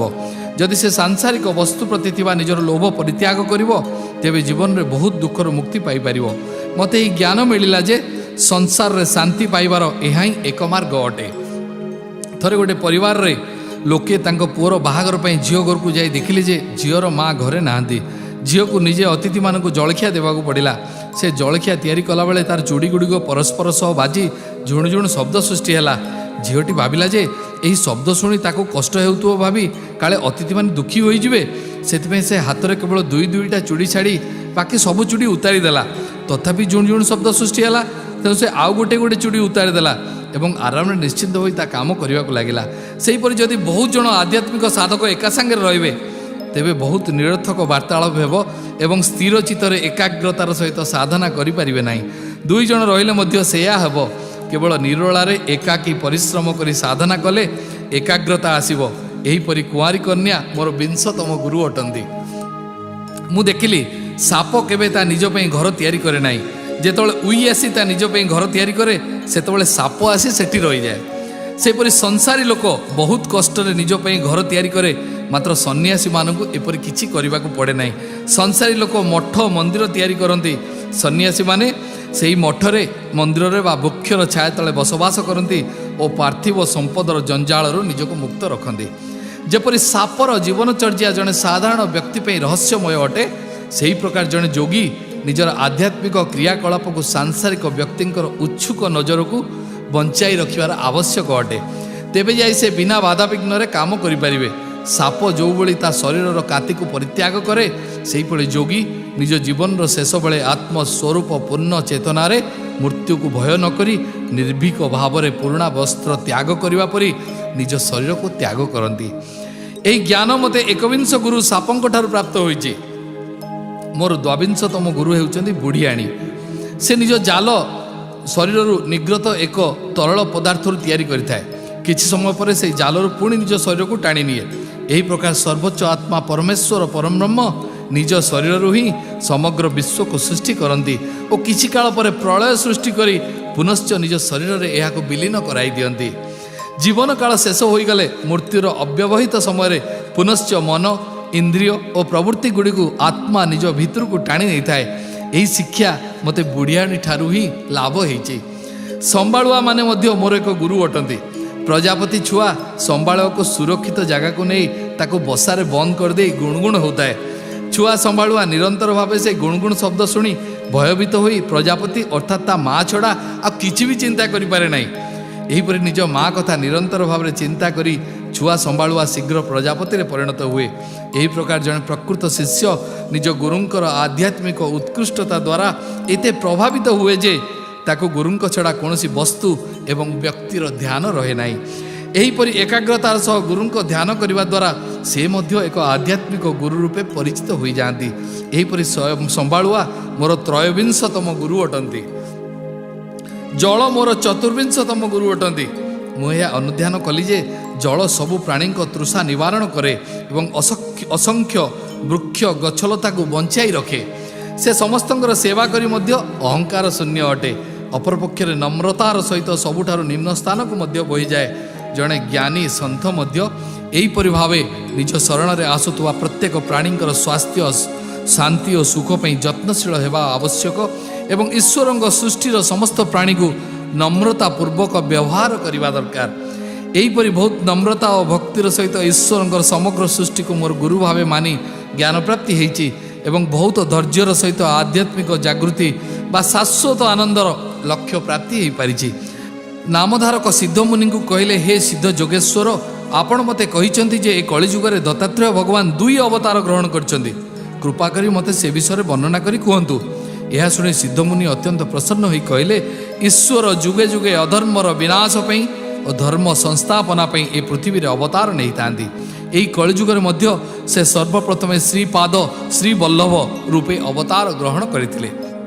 ଏହିଠାରୁ ପୂର୍ବ ଦିଗରେ ଆନ୍ଧ୍ରପ୍ରଦେଶର ପିଠାପୁର ନାମକ ଗ୍ରାମରେ ଆପସ୍ତଚା ଗୋତ୍ରର ଏକ ଉତ୍ତମ ଜାତିର ବ୍ରାହ୍ମଣ ରହୁଥିଲେ। ତାଙ୍କ ନାମ ଅପାଲାରାଜୁ ଏବଂ ତାଙ୍କ ପତ୍ନୀଙ୍କ ନାମ ଥିଲା ସୁମତି। ତାଙ୍କର ବହୁତ ସନ୍ତାନ ଜନ୍ମ ହୋଇଥିଲେ ମଧ୍ୟ କେବଳ 2ଟି ସନ୍ତାନ ବଞ୍ଚି ରହିଥିଲେ। ଦୁର୍ଭାଗ୍ୟବଶତଃ ଜଣେ ଅନ୍ଧ ଏବଂ ଜଣେ ଛୋଟା ଥିଲେ। ସାଧାରଣ ହିନ୍ଦୁମାନଙ୍କ ଭଳି ସେମାନଙ୍କର ବିଶ୍ୱାସ ଥିଲା ଯେ ପୁତ୍ର ସନ୍ତାନମାନେ ଠିକ୍ ଭାବେ ପରମ୍ପରା ଓ ରୀତିନୀତି ପାଳନ ନ କଲେ ତାଙ୍କ ଆତ୍ମା ସ୍ୱର୍ଗରେ ପ୍ରବେଶ କରିପାରିବ ନାହିଁ। ଏଥିପାଇଁ ଉତ୍ତମ ସନ୍ତାନଟିଏ କାମନା କରି ଶ୍ରୀ ଦତ୍ତାତ୍ରେୟ ଭଗବାନଙ୍କ ପୂଜା କରୁଥିଲେ। ପ୍ରତ୍ୟେକ ସାଧୁ, ଭିକ୍ଷୁକ ଏବଂ ଅତିଥିଙ୍କୁ ଭଗବାନ ଦତ୍ତାତ୍ରେୟଙ୍କ ରୂପ ମାନି ସେମାନଙ୍କୁ ଶ୍ରଦ୍ଧାର ସହିତ ଖାଦ୍ୟ ପରଷୁଥିଲେ। ଦିନେ ବ୍ରାହ୍ମଣଙ୍କ ଘରେ ଶ୍ରାଦ୍ଧ ଥିଲା ଏବଂ ସେ ଭୋଜନ ପାଇଁ ଅନେକ ବ୍ରାହ୍ମଣଙ୍କୁ ନିଜ ଘରକୁ ନିମନ୍ତ୍ରିତ କରିଥିଲେ। ପରମ୍ପରା ଅନୁସାରେ ବ୍ରାହ୍ମଣ ଭୋଜନ ପୂର୍ବରୁ କାହାର ମଧ୍ୟ ଭୋଜନ କରିବା ଉଚିତ ନୁହେଁ। ମାତ୍ର ବ୍ରାହ୍ମଣମାନେ ଭୋଜନ କରିବା ପୂର୍ବରୁ ଶ୍ରୀ ଦତ୍ତାତ୍ରେୟ ଭଗବାନ ଏକ ଭିକ୍ଷୁକ ରୂପରେ ହାତରେ କମଣ୍ଡଳୁ ଓ ବାଡ଼ି ଧରି ଅପାଲା ରାଜୁଙ୍କ ଘରକୁ ଭିକ୍ଷା ପାଇଁ ଆସିଲେ। ସେ ଭିକ୍ଷୁକକୁ ଭଗବାନ ଦତ୍ତାତ୍ରେୟଙ୍କ ଅବତାର ଭାବି ପୂର୍ଣ୍ଣ ବିଶ୍ୱାସର ସହିତ ବ୍ରାହ୍ମଣ ଭୋଜନ କଥା ଚିନ୍ତା ନ କରି ସୁମତି ଭଗବାନ ଦତ୍ତାତ୍ରେୟଙ୍କୁ ଭିକ୍ଷା ଦେଇଦେଲେ। ତାଙ୍କର ଅଖଣ୍ଡ ଶ୍ରଦ୍ଧା ଭକ୍ତିରେ ପ୍ରସନ୍ନ ହୋଇ ନିଜର ତ୍ରିମୂର୍ତ୍ତି ରୂପରେ ଭଗବାନ ଦତ୍ତାତ୍ରେୟ ପ୍ରକଟ ହେଲେ, ନିଜ ଦିବ୍ୟ ରୂପରେ ଦର୍ଶନ ଦେଲେ। ଯେଉଁ ଦିବ୍ୟ ରୂପକୁ ସୁମତି ଦର୍ଶନ କଲେ ତାହା ଏତେ ସୁନ୍ଦର ଥିଲା ଯେ ତାକୁ ହଜାର ହଜାର ଚକ୍ଷୁ ଦ୍ୱାରା ସଠିକ୍ ଭାବେ କଳନା କରାଯାଇପାରିବ ନାହିଁ କିମ୍ବା ହଜାର ହଜାର ସୁଖ ଦ୍ୱାରା ବର୍ଣ୍ଣନା ମଧ୍ୟ କରାଯାଇପାରିବ ନାହିଁ। ତାଙ୍କର 6ଟି ଦିବ୍ୟ ହସ୍ତରେ ଶଙ୍ଖ, ଚକ୍ର, ତ୍ରିଶୂଳ, ଡମ୍ବରୁ, କମଣ୍ଡଳୁ ଏବଂ ଜୟମାଳା ଧାରଣ କରିଥିଲେ। ତାଙ୍କର ଗୌରବପୂର୍ଣ୍ଣ ରୂପରେ 3ଟି ମସ୍ତକ ଥିଲା। ସେ ବ୍ୟାଘ୍ର ଚମ୍ର ଧାରଣ କରିଥିଲେ ଏବଂ ବିଭୂତି ଲେପିତ ତାଙ୍କ ଶରୀର ଚାନ୍ଦିନୀ ରାତିରେ ରୂପାର ପାହାଡ଼ ପରି ପ୍ରତୀୟମାନ ହେଉଥିଲା। ସେହି ଭାଗ୍ୟଶାଳିନୀ ଗୃହିଣୀ ଭଗବାନ ଦତ୍ତାତ୍ରେୟଙ୍କ ଏହି ଅପୂର୍ବ ରୂପକୁ ସନ୍ଦର୍ଶନ କରି ଅନୁଭବ କଲେ ଯେ ତାଙ୍କର ଏହି ଜୀବନରେ ସର୍ବୋଚ୍ଚ ଲକ୍ଷ୍ୟ ପ୍ରାପ୍ତି ହୋଇଗଲା ଓ ଜୀବନ ସାର୍ଥକ ହୋଇଗଲା। ଭଗବାନ କହିଲେ, ମା, ମୁଁ ତୁମ ଶ୍ରଦ୍ଧା ଭକ୍ତିରେ ଅତ୍ୟନ୍ତ ପ୍ରସନ୍ନ ଅଟେ। ତୁମେ ବ୍ରାହ୍ମଣ ଭୋଜନ ପୂର୍ବରୁ ମୋତେ ବିଶ୍ୱାସର ସହିତ ଈଶ୍ୱରଙ୍କ ଅବତାର ଭାବେ ଭିକ୍ଷା ଦେଲ। ବର୍ତ୍ତମାନ ତୁମେ ସ୍ୱ ଇଚ୍ଛାରେ ଯେକୌଣସି ବର ମାଗ, ମୁଁ ତୁମ ଇଚ୍ଛା ନିଶ୍ଚୟ ପୂରଣ କରିବି। ଭଗବାନଙ୍କ ଦିବ୍ୟ ରୂପ ଦର୍ଶନ କରି ସୁମତିଙ୍କର ଚକ୍ଷୁଦ୍ୱୟ ପବିତ୍ର ହୋଇଯାଇଥିଲା। ତାପରେ ପ୍ରଭୁଙ୍କର ଅମୃତମୟ ବାଣୀ ଶୁଣି ତାଙ୍କର କାନ ଓ ଶ୍ରବଣ ଶକ୍ତି ପବିତ୍ର ହୋଇଗଲା। ସୁମତି କହିଲେ, ପ୍ରଭୁ, ଆପଣଙ୍କ ଦିବ୍ୟ ରୂପ ଦର୍ଶନ ବଡ଼ ବଡ଼ ଯୋଗୀମାନଙ୍କୁ ମଧ୍ୟ ଦୁର୍ଲଭ ଅଟେ, କିନ୍ତୁ ମୋ ପରି ଗୃହିଣୀ ଉପରେ ଆପଣ କୃପା କରି ଖୁସିରେ ଦର୍ଶନ ଦେଇଛନ୍ତି ଏବଂ ଶ୍ରାଦ୍ଧ ଦିନ ଆମ ଘରେ ଭୋଜନ ଗ୍ରହଣ କରି ଆମର ସମସ୍ତ ପିତୃପୁରୁଷଙ୍କୁ ଆଶୀର୍ବାଦ କରିଛନ୍ତି। ମୁଁ ଆପଣଙ୍କୁ ଆଉ କ'ଣ ମାଗିବି? ଆପଣ ମୋତେ ମା ବୋଲି ସମ୍ବୋଧନ କରିଛନ୍ତି। ସେଥିପାଇଁ ସେହି କଥାର ସତ୍ୟ ରକ୍ଷା କରନ୍ତୁ ଏବଂ ଆପଣଙ୍କ ଭଳି ମହାନ ପୁତ୍ର ପ୍ରଦାନ କରନ୍ତୁ। ସୁମତିଙ୍କ କଥା ଶୁଣି ପ୍ରଭୁ ଭାବିଲେ, ପୁରାତନ କାଳରେ ମାତା ଅନୁସୟା ଏହି ବର ମାଗିଥିଲେ, ଆଜି ସୁମତି ସେହି ବର ମାଗୁଛନ୍ତି। ଏହି କଥା ଚିନ୍ତା କରି ପ୍ରଭୁ ଦତ୍ତାତ୍ରେୟ କହିଲେ, ମା, ତୁମକୁ ମୋ ଭଳି ମହାନ ପୁତ୍ର ପ୍ରାପ୍ତି ହେବ, ଯିଏକି ତୁମ ବଂଶର ଉଦ୍ଧାର କରିବ ଏବଂ କଳିଯୁଗରେ ଅତ୍ୟନ୍ତ ପ୍ରସିଦ୍ଧ ହେବ। କିନ୍ତୁ ଏହି କଥାକୁ ମନେ ରଖିବ, ତୁମକୁ ତା କଥା ଅନୁସାରେ ଚାଲିବାକୁ ପଡ଼ିବ। ତୁମେ ଯଦି ପୁତ୍ର ମୋହରେ ଏହି କଥା ଭୁଲିଯିବ, ତେବେ ସେ ତୁମ ପାଖରେ ରହିବ ନାହିଁ। ଏହା କହି ଭଗବାନ ଦତ୍ତାତ୍ରେୟ ଅନ୍ତର୍ଧ୍ୟାନ ହୋଇଗଲେ। ନିଜର ଦିବ୍ୟ ଅନୁଭୂତିରେ ଆନନ୍ଦିତ ସୁମତି ନିଜ ସ୍ୱାମୀଙ୍କୁ ସବୁ କଥା କହିଲେ। ରାଜୁ ନିଜ ପତ୍ନୀଙ୍କଠାରୁ ଏହିସବୁ ଘଟଣା ଶୁଣି ଅତ୍ୟନ୍ତ ପ୍ରସନ୍ନ ହେଲେ ଓ କହିଲେ, ଆମେ ବ୍ରାହ୍ମଣ ଭୋଜନ ପିତୃଗଣ ନାମରେ ଦେଉଛୁ ଏବଂ ଶ୍ରାଦ୍ଧ କର୍ମ ଭଗବାନ ବିଷ୍ଣୁଙ୍କୁ ସମର୍ପଣ କରୁଛୁ। ଯଦି ସେହି ବିଷ୍ଣୁ ଭଗବାନ ଆମ ଘରକୁ ଆସି ଆମଠାରୁ ଭିକ୍ଷା ନେଲେ, ତେବେ ଆମର ସବୁ ପିତୃଗଣ କୃତାର୍ଥ ହୋଇଗଲେ ଏବଂ ଏହିସବୁ ତୁମର ଅଖଣ୍ଡ ଶ୍ରଦ୍ଧା କାରଣରୁ ହିଁ ସମ୍ଭବ ହୋଇପାରିଛି। ସେଥିପାଇଁ କୁହାଯାଏ, ମଧ୍ୟାହ୍ନ ସମୟରେ ସେ ଦତ୍ତାତ୍ରେୟ ଭଗବାନ ଭିକ୍ଷା ପାଇଁ ଭିକ୍ଷୁକ ବେଶରେ ଘରକୁ ଆସନ୍ତି। ତାଙ୍କୁ କେବେ ମନା କରିବା କଥା ନୁହେଁ। ଭଗବାନ ମହାବିଷ୍ଣୁ ହିଁ ପ୍ରକୃତରେ ଦତ୍ତାତ୍ରେୟ ଭଗବାନ ଅଟନ୍ତି। କିଛି ଦିନ ପରେ ସୁମତି ଗର୍ଭବତୀ ହେଲେ। 9 ମାସ ପୂର୍ଣ୍ଣ ହେବା ପରେ ତାଙ୍କର ପୁତ୍ର ଜନ୍ମ ହେଲା। ସେ ଅନନ୍ତକୁ ଜନ୍ମ ଦେଲେ। ପଣ୍ଡିତ ଓ ଜ୍ୟୋତିଷମାନେ ଭବିଷ୍ୟତବାଣୀ ଶୁଣାଇ କହିଲେ କି ସ୍ୱୟଂ ଭଗବାନ ଦତ୍ତାତ୍ରେୟ ତାଙ୍କର ପୁତ୍ର ରୂପେ ଜନ୍ମ ନେଇଛନ୍ତି। ବାସ୍ତବରେ ସେ ସୁମତିଙ୍କୁ ଦେଇଥିବା ବଚନକୁ ସତ୍ୟ କରିଲେ, କାରଣ ତାଙ୍କ ଭଳି ଯଶସ୍ୱୀ ଆଉ କେହି ନଥିବାରୁ ତାଙ୍କୁ ସୁମତିଙ୍କ ପୁତ୍ର ହିସାବରେ ଜନ୍ମ ନେବାକୁ ପଡ଼ିଲା। ସେହି ବାଳକର ଅଦ୍ଭୁତ ତେଜ ସହ ଅନ୍ୟ ସବୁ ଦିବ୍ୟ ଗୁଣ ଥିଲା। ସେଥିପାଇଁ ମାତା ପିତା ଅତ୍ୟନ୍ତ ପ୍ରସନ୍ନ ହୋଇ ତାର ନାମ ଦୈବୀ ରୂପ ଅନୁସାରେ ଶ୍ରୀପାଦ ରଖିଲେ। ସମୟକ୍ରମେ ବାଳକ ଶ୍ରୀପାଦ ଚନ୍ଦ୍ରଙ୍କ ପରି ଅଧିକ ଗୌରବଶାଳୀ ଓ ତେଜସ୍ୱୀ ହୋଇ 8 ବର୍ଷରେ ପଦାର୍ପଣ କଲେ। ପରମ୍ପରା ଅନୁସାରେ ବାଳକର ବ୍ରତୋପନୟନ ସଂସ୍କାର ହେଲା। ସାଧାରଣତଃ ବ୍ରତୋପନୟନ ସଂସ୍କାର ପରେ ବ୍ରହ୍ମଚାରୀ ବାଳକ କୌଣସି ଗୁରୁଙ୍କ ପାଖକୁ ଯାଇ ବେଦ ଓ ଉପନିଷଦ ଆଦି ଶିକ୍ଷା ନିଅନ୍ତି। କିନ୍ତୁ ଏହି ବାଳକ ଶ୍ରୀପାଦ ବ୍ରତୋପନୟନ ସଂସ୍କାର ହେବା ସଙ୍ଗେ ସଙ୍ଗେ 4 ବେଦ ପଢ଼ିବାରେ ଲାଗିଲେ ଏବଂ ବିସ୍ତୃତ ରୂପେ ବୁଝାଇ କହିବାକୁ ଲାଗିଲେ। ଏହା ଏକ ଦୈବୀ ଚମତ୍କାର ଥିଲା। ଏହିପରି ଦିନ ବିତିବାରେ ଲାଗିଲା। ତାଙ୍କର ପିତା ଅପାଲା ରାଜୁ ତାଙ୍କର ବିବାହ କରିବା ପାଇଁ ଚିନ୍ତା କଲେ। ଏହା ଜାଣିପାରି ଶ୍ରୀପାଦ କହିଲେ, ପିତା, ଆପଣ ମୋ ପାଇଁ ବୋହୂ ଖୋଜିବା ପାଇଁ କଷ୍ଟ କରନ୍ତୁ ନାହିଁ। ଦିବ୍ୟ ସୁନ୍ଦରୀ କନ୍ୟା ଜଣେ ମୋ ଅପେକ୍ଷାରେ ଅଛନ୍ତି। ସେ ହେଉଛନ୍ତି ଯୋଗଶାସ୍ତ୍ରର ଅଧୀଶ୍ୱରୀ। ବର୍ତ୍ତମାନ ମୁଁ ମୋର ସର୍ବସ୍ୱ ଛାଡ଼ି ତାଙ୍କୁ ନିଜର କରିବି। ମୋ ନାମ ଶ୍ରୀପାଦ ଶ୍ରୀବଲ୍ଲଭ ଅଟେ, ଅର୍ଥାତ୍ ଶ୍ରୀଲକ୍ଷ୍ମୀଙ୍କ ପ୍ରିୟତମ। ମୁଁ ସମସ୍ତ ବନ୍ଧନରୁ ମୁକ୍ତ। ତେଣୁ ବିବାହ ବନ୍ଧନରେ ବାନ୍ଧିବା ପରିବର୍ତ୍ତେ ମୋତେ ସମସ୍ତ ସାଂସାରିକ ଜଞ୍ଜାଳରୁ ମୁକ୍ତ କରିଦିଅନ୍ତୁ। ଏହା ଶୁଣି ପିତାଙ୍କୁ ଦୁଃଖ ଲାଗିଲା। ସେ ପୁତ୍ର ଶ୍ରୀପାଦକୁ କହିଲେ, ତୁ ଯଦି ଆମକୁ ଛାଡ଼ି ଚାଲିଯିବୁ, ତେବେ ଆମ ଦଶା ଜଳ ବିନା ମାଛର ଅବସ୍ଥା ଯେପରି ହୁଏ ସେହିପରି ହେବ। ଯଦିଓ ତୁ ଈଶ୍ୱରଙ୍କ ଅବତାର ଅଟୁ, ତୁ ତ ଆମର ହିଁ ପୁତ୍ର ରୂପେ ଜନ୍ମ ନେଇଛୁ, ତେବେ ତୁ କିପରି ଆମକୁ ଶୋକସାଗରରେ ଭସାଇ ନିଜ କର୍ତ୍ତବ୍ୟରେ ହେଳା କରିବୁ? ଆମେ ଜାଣିଛୁ ଯେ ତୋର ଦିବ୍ୟ ରୂପର ସ୍ମରଣ ମାତ୍ରକେ ଆମେ ଜନ୍ମ ମୃତ୍ୟୁର ଚକ୍ରରୁ ଉଦ୍ଧାର ପାଇବୁ। କିନ୍ତୁ ଆମର ଏହି ଅନ୍ଧ ଓ ଛୋଟା ପୁଅକୁ ଦେଖିଲେ ପୁଣି ସାଂସାରିକ ବନ୍ଧନରେ ବାନ୍ଧି ହେଇଯିବୁ। ପିତାମାତାଙ୍କର ଲୁହ ଦେଖି ଶ୍ରୀପାଦ ନିଜ ଭାଇମାନଙ୍କ ଉପରେ ଅମୃତ ଦୃଷ୍ଟି ପକାଇଲେ ଏବଂ ତାଙ୍କୁ ସ୍ପର୍ଶ କଲେ। ସଙ୍ଗେ ସଙ୍ଗେ ଅନ୍ଧ ଭାଇଟି ତା ଦୃଷ୍ଟିଶକ୍ତି ଫେରି ପାଇଲା ଆଉ ଛୋଟା ଭାଇଟିର ଗୋଡ଼ ଠିକ୍ ହେଇଗଲା। ସେ ବାଳକ ଦୁହେଁ ବେଦଶାସ୍ତ୍ର ଉଚ୍ଚାରଣ କରିବାରେ ଲାଗିଲେ। ସମଗ୍ର ସୃଷ୍ଟିର ମାଲିକଙ୍କ ପାଇଁ କ'ଣ ବା ଅସମ୍ଭବ? ଶ୍ରୀପାଦଙ୍କର ଏହି ଚମତ୍କାରୀ ଦିବ୍ୟ ଲୀଳା ପରେ ସୁମତି ଓ ରାଜୁ ବୁଝିପାରିଲେ ଯେ ଭଗବାନ ସର୍ବବ୍ୟାପୀ ସର୍ବଶକ୍ତିମାନ ଅଟନ୍ତି ଓ ପୁତ୍ର ମୋହରେ ତାଙ୍କୁ କେବଳ ନିଜର ଭାବି ଅନ୍ୟ ପ୍ରାଣୀଙ୍କ ଠାରୁ ଦୂରେଇ ରଖିବା ମହାପାପ ଅଟେ। କାରଣ ଏ ସମଗ୍ର ସୃଷ୍ଟିରେ ସମସ୍ତ ପ୍ରାଣୀ ଈଶ୍ୱରଙ୍କର ସନ୍ତାନ ଅଟନ୍ତି। ସୁମତି କହିଲେ, ପ୍ରଭୁ, ଆପଣଙ୍କ ମାୟା ଯୋଗୁଁ ମୁଁ ଭ୍ରମରେ ପଡ଼ିଯାଇଥିଲି ଏବଂ ମୋହ ଯୋଗୁଁ ଆପଣଙ୍କୁ କେବଳ ପୁତ୍ର ରୂପେ ଦେଖୁଥିଲି, କିନ୍ତୁ ପ୍ରକୃତରେ ସମଗ୍ର ସୃଷ୍ଟିର ମୂଳପିଣ୍ଡ ଆପଣଙ୍କ ଭିତରେ ହିଁ ରହିଛି। ତେଣୁ ଆପଣ ସବୁବେଳେ ମୋତେ ଏହି କଥାର ସ୍ମରଣ କରାଇ ମୋତେ ମୋହ ମାୟାରୁ ମୁକ୍ତି ଦିଅନ୍ତୁ। ଭଗବାନ ପୁଣି ଥରେ ସୁମତିଙ୍କୁ ତାଙ୍କର ପ୍ରକୃତ ଦିବ୍ୟ ରୂପ ଦର୍ଶନ ଦେଲେ। ସେହି ସୁନ୍ଦର କୋମଳ ବାଳକ ତତ୍କ୍ଷଣାତ୍ ସହସ୍ର ସୂର୍ଯ୍ୟର ଜ୍ୟୋତିଠାରୁ ତେଜିଆନ ଅଥଚ ଚନ୍ଦ୍ର କିରଣ ଭଳି ଶାନ୍ତ ଶୀତଳ ମଧୁର ଦିବ୍ୟ ପୁରୁଷ ଭାବରେ ଉଭା ହେଲେ। ତାଙ୍କର ଦିବ୍ୟ ଶରୀରରେ ସମଗ୍ର ବିଶ୍ୱ ବ୍ରହ୍ମାଣ୍ଡ ସୂକ୍ଷ୍ମ ରୂପେ ଅବସ୍ଥାନ କରିଥିବା ଭଳି ପ୍ରତୀୟମାନ ହେଉଥିଲା। ଭଗବାନ କହିଲେ, ମା, ତୁମେ ସବୁବେଳେ ମୋର ଏହି ରୂପକୁ ଧ୍ୟାନ କର। ଏହାଦ୍ୱାରା ତୁମେ ଏ ଭବସାଗରରୁ ପାରି ହୋଇ ମୋ ଦେହରେ ସବୁଦିନ ପାଇଁ ଲୀନ ହୋଇଯିବ। ତୁମର ଏହି ଦୁଇ ପୁତ୍ର ଶ୍ରଦ୍ଧାର ସହିତ ତୁମର ସେବା କରିବେ ଓ ଦୀର୍ଘ ନିରାମୟ ଜୀବନ ଯାପନ କରିବେ। ସେମାନେ କୀର୍ତ୍ତିବାନ ଓ ବେଦଶାସ୍ତ୍ର ନିପୁଣ ହେବେ। ତାଙ୍କ ଘରେ ଲକ୍ଷ୍ମୀ ବିରାଜମାନ ହେବେ ଏବଂ ପୁତ୍ର ନାତି ନାତୁଣୀରେ ଘର ପୂର୍ଣ୍ଣ ହେବ। ଏହାପରେ ଦୁଇ ଭାଇଙ୍କୁ କହିଲେ, ତୁମେ ଦୁହେଁ ମାତା ପିତାଙ୍କୁ ଭଗବାନ ଭାବି ତାଙ୍କ ସେବା କର। ତାଦ୍ୱାରା ତୁମେ ମହାଜ୍ଞାନୀ ହେବ। ଇହଲୋକ ଓ ପରଲୋକରେ ସୁଖ ଶାନ୍ତି ପ୍ରାପ୍ତି ହେବ। ବର୍ତ୍ତମାନ ମୁଁ ସନ୍ନ୍ୟାସ ନେବି। ନିଜର ମାତା ପିତାଙ୍କୁ ସମ୍ମାନ ଜଣାଇ ସେ 3 ଥର ତାଙ୍କର ପରିକ୍ରମା କଲେ ଓ ନିଜର ସମସ୍ତ ସାଂସାରିକ ବନ୍ଧନ ତ୍ୟାଗ କରି ସେଠାରୁ ଚାଲିଗଲେ। ଦ୍ୱାରକା, ବୃନ୍ଦାବନ, ମଥୁରା, ବଦ୍ରୀନାଥ ଆଦି ବହୁତ ତୀର୍ଥସ୍ଥାନ ଦର୍ଶନ କରି ଗୋକର୍ଣ୍ଣ ତୀର୍ଥରେ ଆଧ୍ୟାତ୍ମିକ ଆତ୍ମସାକ୍ଷାତ କରିଥିବା ସାଧୁମାନଙ୍କୁ ଦୀକ୍ଷା ନେବା ପାଇଁ ଗମନ କଲେ। ଏଠାରେ ଭଗବାନ ଶିବ ମହାବଳେଶ୍ୱର ଲିଙ୍ଗ ଭାବରେ ପ୍ରକଟ ହୋଇଥିଲେ। ଏହି କାରଣରୁ ଏହି ସ୍ଥାନ ଆଦିକାଳରୁ ଅସଂଖ୍ୟ ସାଧୁସନ୍ତଙ୍କର ମହତ୍ତ୍ୱପୂର୍ଣ୍ଣ ତୀର୍ଥସ୍ଥଳରେ ପରିଣତ ହୋଇଥିଲା।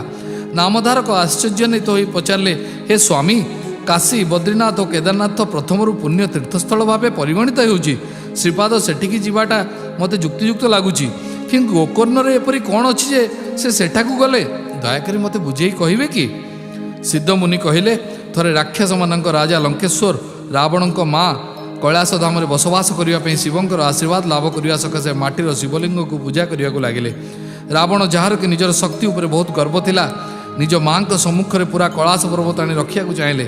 ସେ କୈଳାସ ପର୍ବତକୁ ଆସି ନିଜର 20ଟି ବାହୁ ଦ୍ୱାରା ଜୋର ଲଗାଇ ପର୍ବତଟିକୁ ହଲାଇଲେ ଓ ମୁଣ୍ଡ ଉପରେ ଉଠାଇ ଧରିଲେ। ଏହାଦ୍ୱାରା ସ୍ୱର୍ଗର ସବୁ ଦେବତା ଡରିଗଲେ, ସବୁ ଲୋକମାନେ ମଧ୍ୟ ଡରିଗଲେ। ଏପରି ଲାଗୁଥିଲା ଯେପରିକି ପୃଥିବୀରେ ପ୍ରଳୟ ସୃଷ୍ଟି ହୋଇଛି। ମାତା ପାର୍ବତୀ ଏପରି ବିପଦରୁ ସୃଷ୍ଟିକୁ ରକ୍ଷା କରିବାକୁ ଓ ସମସ୍ତ ଦେବଗଣଙ୍କୁ ରକ୍ଷା କରିବାକୁ ପ୍ରଭୁ ଶିବଙ୍କୁ ଅନୁରୋଧ କଲେ। ଭଗବାନ ଶିବ ସବୁ କଥା ଶୁଣି ନିଜର ପାଦ ଦ୍ୱାରା ରାବଣର ମସ୍ତକ ଓ ବାହୁଗୁଡ଼ିକୁ ଚାପିଦେଲେ। ତାଦ୍ୱାରା ରାବଣ ଭୟଭୀତ ହୋଇଯାଇ ମୃତ୍ୟୁରୁ ରକ୍ଷା ପାଇବା ପାଇଁ ବିନମ୍ରତାର ସହିତ ଭଗବାନଙ୍କୁ ପ୍ରାର୍ଥନା କରିବାକୁ ଲାଗିଲେ। ଭଗବାନଙ୍କୁ ରାବଣ ଉପରେ ଦୟା ଆସିଲା ଓ ସେ ରାବଣକୁ ଛାଡ଼ିଦେଲେ। ଏଥିରେ ରାବଣ କୃତାର୍ଥ ହୋଇ ମଧୁର ସ୍ୱରରେ 36ଟା ରାଗରସରେ ଭଗବାନଙ୍କ ସ୍ତୁତି ଗାଇବାରେ ଲାଗିଲେ। ସେଥିରେ ଈଶ୍ୱର ପ୍ରସନ୍ନ ହୋଇ ରାବଣକୁ ବର ମାଗିବାକୁ କହିଲେ। ରାବଣ କହିଲେ, ପ୍ରଭୁ, ମୁଁ ସ୍ୱର୍ଣ୍ଣ ଲଙ୍କାପୁରରେ ଅବସ୍ଥାନ କରୁଛି। ଲକ୍ଷ୍ମୀ ମୋ ଘରେ ଦାସ ଅଟନ୍ତି। 8 ନିଧି ମୋର ସେବା କରୁଛନ୍ତି। ବ୍ରହ୍ମାଦେବ ମୋର ଦରବାରର ପୁରୋହିତ ଅଟନ୍ତି। 33 କୋଟି ଦେବତା ଯମରାଜଙ୍କ ସହିତ ଦିନରାତି ମୋର ସେବା କରୁଛନ୍ତି। ସୂର୍ଯ୍ୟ, ଚନ୍ଦ୍ର, ବରୁଣ, ବାୟୁ, ଅଗ୍ନି ଏମାନେ ସମସ୍ତେ ମୋର ସେବା କରୁଛନ୍ତି। ମୋତେ କେହି ମାରିପାରିବେନି। ସେଥିପାଇଁ ମୋତେ କୌଣସି ବସ୍ତୁର ଆବଶ୍ୟକତା ନାହିଁ। ମୋର କେବଳ ଗୋଟିଏ ଇଚ୍ଛା ଅଛି। ମୋର ମା ସବୁବେଳେ କୈଳାସରେ ରହି ଆପଣଙ୍କ ସେବା କରିବାକୁ ଚାହୁଁଛନ୍ତି। ତେଣୁ ହେ ପ୍ରଭୁ, ଯଦି ଆପଣ ମୋତେ ବର ଦେବାକୁ ଚାହୁଁଛନ୍ତି, ତେବେ ଏହି ବର ଦିଅନ୍ତୁ ଯେ ମୁଁ କୈଳାସ ପର୍ବତକୁ ଉଠାଇ ନେଇ ଲଙ୍କାରେ ସ୍ଥାପନ କରିବି। ଭଗବାନ ଶଙ୍କର କହିଲେ, ରାବଣ, ତୁମେ ବା ତୁମର ମା କୈଳାସକୁ ନେଇ କ'ଣ କରିବ? ମୁଁ ତୁମକୁ ମୋର ଆତ୍ମଲିଙ୍ଗ, ଯାହାକି କୈଳାସଠାରୁ ଶ୍ରେଷ୍ଠ ଅଟେ, ତାକୁ ଦେଇଦେବି। ଯିଏ ଏକାଗ୍ରତା ସହିତ ତାର ପୂଜା କରିବ, ସେ ମୋ ସହିତ ମିଶିଯିବ ଏବଂ ତାର ସମସ୍ତ ମନସ୍କାମନା ପୂର୍ଣ୍ଣ ହେବ। ରାବଣ ଖୁସିର ସହିତ ଆତ୍ମଲିଙ୍ଗ ଗ୍ରହଣ କରି ଲଙ୍କାପୁରୀକୁ ଫେରି ଆସିଥିଲେ। ଦେବଶ୍ରୀ ନାରଦ ଏହିସବୁ ଘଟଣା ଦେଖି ସ୍ୱର୍ଗକୁ ଆସି ଦେବତାମାନଙ୍କୁ ସବୁ କଥା ଶୁଣାଇଲେ।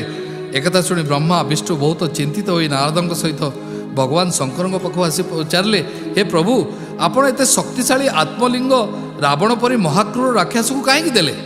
ସେ ଆତ୍ମଲିଙ୍ଗର ପୂଜା କରି ଶିବଙ୍କ ସମକକ୍ଷ ଶକ୍ତି ଓ ଯଶ ଲାଭ କରିବ। ଏ ପ୍ରକାର ବର ପାଇଁ ରାବଣ ସମ୍ପୂର୍ଣ୍ଣ ଅଯୋଗ୍ୟ। ସେ ତାର ଦୁରାଚାର ଯୋଗୁଁ ସବୁ ଦେବତା ଓ ମନୁଷ୍ୟମାନଙ୍କୁ ଭୟଭୀତ କରି ରଖନ୍ତି। ତେଣୁ ତାଙ୍କୁ ଆତ୍ମଲିଙ୍ଗ ପ୍ରଦାନ କରିବାଟା ଆଦୌ ଯଥାର୍ଥ ନୁହେଁ। ଭଗବାନ ଶଙ୍କର କହିଲେ, ମୁଁ ତାର ମଧୁର ଗୀତ ଓ ଭକ୍ତିରେ ଏତେ ପ୍ରସନ୍ନ ହୋଇଗଲି ଯେ ନିଜକୁ ମଧ୍ୟ ଭୁଲିଗଲି ଏବଂ ତାକୁ ମୋର ଆତ୍ମଲିଙ୍ଗ ଦେଇଦେଲି। କିନ୍ତୁ ବର୍ତ୍ତମାନ ସେ ବେଶୀ ଦୂର ଯାଇନଥିବ। ତେଣୁ ଆତ୍ମଲିଙ୍ଗର ପୁନରୁଦ୍ଧାର ପାଇଁ କିଛି ଉପାୟ ସ୍ଥିର କରିବା ପାଇଁ ସେ ନାରଦ ଏବଂ ଗଣେଶଙ୍କୁ ଅନୁରୋଧ କଲେ। ନାରଦ ସଙ୍ଗେ ସଙ୍ଗେ ଯାଇ ରାବଣ ପାଖରେ ପହଞ୍ଚିଲେ ଏବଂ କେଉଁଠାକୁ ଯାଉଛ ବୋଲି ପଚାରିଲେ। रावण कहला मो भगवान शिव को प्रसन्न कर आत्मलिंग पाई और तांकु नहीं लंका को जाऊँगी। यह कही से लिंग को नारद को देखाइले। नारद से लिंगर महात्म्य वर्णना कर कहले अरे रावण मन दे शुण थरे गोटे भयंकर पशु जंगल में सब महिषी मान मारिबार लगिला। ता मुंडरे 3टी सिंह थिला। शेष ब्रह्मा विष्णु महेश्वर तार बध कले और 3 जन जाक गोटे गोटे सिंह नहीं गले और निजर आत्मलिंग तैयारी कले। एटा से शिवंकर प्राणलिंग अटे जे यार पूजा करिवो से ईश्वर स्वरूप हेबो एवं एई लिंग जो स्थान रहिबो से स्थान कैलाश भुवन हो। नारदंकर लिंग संपर्कित वर्णना शुणी रावण कहला मु वर्तमान बहुत शीघ्र अच्छी मो पाखे एत समय नहीं मत शीघ्र लंकार पहुँचा पड़ो। यह शुणी नारद कहले एबे तो ब्राह्मण संध्या उपासनार समय अटे संध्या प्रार्थना नक तुम्हें चलीज केमी। यही समय गणेश ब्रह्मचारी बेश से पहुँचले। रावण तांका हाथ धरी तुम्हें किए केउठा को जाऊँ बोली पचारे। गणेश कहले मु उमा और शंकर पुत्र मते तुमको देखी डर लगुच दयाकोरी मो हाथ छाड़ी दियो। रावण कहला किछ समय पे तुम्हें लिंग को धरी था मु शीघ्र संध्या उपासना करी आसुची तापर तुम्हें मो सहित जाई स्वर्ण लगरी लंकार खुशी रहिब। ब्रह्मचारी रूपी गणेश कहले लंकार तो राक्षस रोचन सेठी मु जीवी नहीं एमिति भी लिंग बहुत ओजन अच्छी मु आगु किपरि संभाळिबी मते छाड़ी दियो एवं जीवाकु दियो। किंतु रावण बहुत अनुनय विनय होई गणेश हाथ लिंग रखिदे समुद्र कूल को संध्या करिया चलीगले। गणेश कहले प्रथमे मु तुमको 3 थर डाकिबी तुम्हें न आसिले मु पृथ्वी उपर लिंग रखिदेवी। रावण चलीजा पर गणेश रावण को 3 थर डाकिले एवं से न फेरिबारु विष्णु को स्मरण कर सेठारे शिवलिंग को रखिदेले। सबु देवता माने आकाश में थाई निज योजना सफल होता देखी खुशी हो गले। संध्या प्रार्थना सारी फेरिला पर लिंग पृथ्वी पर थिबा देखी रावण अत्यंत व्याकुल हो उठिला एवं रागी जाई गणेश को बहुत मारिले। तापर निजर समस्त बल खटाई लिंग को उठाइबा चेष्टा कले मात्र लिंग से जगार हलिलानी मध्य से निजर समस्त बल प्रयोग कर उठाइबा चेष्टा करिथिबारु ताको महाबलेश्वर लिंग कुआ जायछि। से लिंगर आकृति गाईर कान परी होइतिबारु से स्थान को गोकर्ण कुआ जाए। से स्थान कैलाश पर्वत भली पवित्र अटे। एठारे भगवान शंकर अन्य सबु देवतांक सहित वास करुछंती। एही स्थान बहुत प्रसिद्ध अटे एवं यार महिमा अनुपम अटे। एठारे साधु सन्यासी मानक भिड़ सबुबले लागि रही थाए। भगवान शंकर कृपारु एठारे देवता और मनुष्य मानकर सबु कामना पूर्ण होता है। तेणु यह एक पवित्र तीर्थस्थल भाव शास्त्र पुराण में वर्णित अच्छी। थरे कल मासपाद नामक राजा वशिष्ठ ऋषि अभिशाप बल गोटे ब्रह्म राक्षस परिणत हो गले। थरे से ब्रह्म राक्षस बन में गोटे ब्राह्मण को गेलीदेले। यह देखि ब्राह्मणी अत्यंत रागी जाई से राक्षस को अभिशाप देले हे दुरात्मा राक्षस मु जाने तू 12 वर्ष पर राजा हेबू किंतु गोटे कथा मन रखिता जेबे भी तू तो स्त्री सांगे सहवास करू तोर प्राण चलीज। तू जो निष्ठुरतार सहित मो जीवन साथी को मोटर छड़ाई नहींचु तार परिणाम तते भोग करिया को पड़िबो। 12 वर्ष राक्षस भाव में कटाइला कलमासपाद अभिशाप मुक्त होई पुणी थे राजा हेले और निज राज्य को फेरी आसिले। जितेबाला राणी तांको अति आदर सहित पाछुटी नेले राजा ब्राह्मणर अभिशाप कथा वर्णना कले। यह शुणी राणी दमयंती बहुत दुखित हेले। ये अभिशाप मुक्ति पाइबा पतिपत्नी दुहे तीर्थयात्रा करने बाहरी पड़े। अनेक तीर्थस्थल बुलवा पर मिथिला नगर में तांकर गौतम ऋषि सहित भेट है और से निजर अभिशाप कथा शुणाई से मुक्ति पाइबा उपाय बताया कहले। ऋषि राजा को स्नेहपूर्वक कहले राजन गोकर्ण भली पापनाशक तीर्थस्थल एठारे थाउ थाउ तुम्हें कहीं डरुच। गोकर्णर स्मरण मात्र के सब पाप नाश हो जाए। यही क्षेत्र में मृत्युंजय भगवान सदाशिव सबुबले वास करती। कैलाश पर्वत परी गोकर्ण क्षेत्र मध्य भगवान शिवंकर निवास स्थान अटे। यार जल गंगाजल सदृश पवित्र अटे और एठार प्रत्येक पत्थर शिवलिंग अटे। जो तीर्थस्थल एवं पवित्र जल एवं शिवशक्तिर प्रभाव रही सेठारे श्रद्धालु माने निजर समस्त मनस्कामना पूर्ण करने को सक्षम हेबे। से तीर्थस्थल में मुझे देखि एक घटना कहूँ शुण। थरे मु देखिली जड़े चंडालुणी प्राणत्याग करने पर तार आत्मा को कैलाश को नेबाई शिवदूत मैंने एक विमान रे आसी पहुँचले। मु तांको ए विषय पचारिबारु से माने कहले ए चंडालुणी पूर्वजन्म ब्राह्मण कन्या थिला। निज स्वामीर मृत्यु पर मध्य से निज माता पिता घरे रहिला और युवावस्था कामासक्त होई जड़े धनी व्यवसायी गुप्त संपर्क रखिला। किंतु किछि दिन मध्य तार ये पापकर्म बाहर प्रकट हो गला एवं तार माता पिता बंधु परिजन आदि समस्ते ताको त्याग कले और प्रायश्चित करी शुद्ध हेले। तापर से लज्जा शर्म छाड़ी खोलाखोली भाव में अत्यंत गुण्य जीवन यापन करिया लगिला। से प्रतिदिन मांसाहार कला एवं मद्यपान कला। थरे राति निशाशक्त अवस्था गोटे बाछुरी को छेली भावी काटी तार मांस खाइला और मुंडटी को बारंडा रखिदेला। ता परदिन जेतबेले तार प्रेमिक ताको देखा करिया आसिला से पार्टी करिया लगला जे राति गोटे बाघ आसी बाछुरी को खाई देछि। एहीपरि अनेक पापकर्म करी परजन्म से चंडाल रूप में जन्मग्रहण कला। यही जन्म से असुंदरी अंधुणी और कुष्ठ रोगग्रस्त थिला तार माँ बापा जी ताकू पाली पोषी बड़ करते से मरीगला पर चंडालुणी अनाथ दरिद्र होईगला। थरे से बुलू बुलू गोकर्ण तीर्थरे पहुँचला। से दिन पवित्र शिवरात्रि थिला।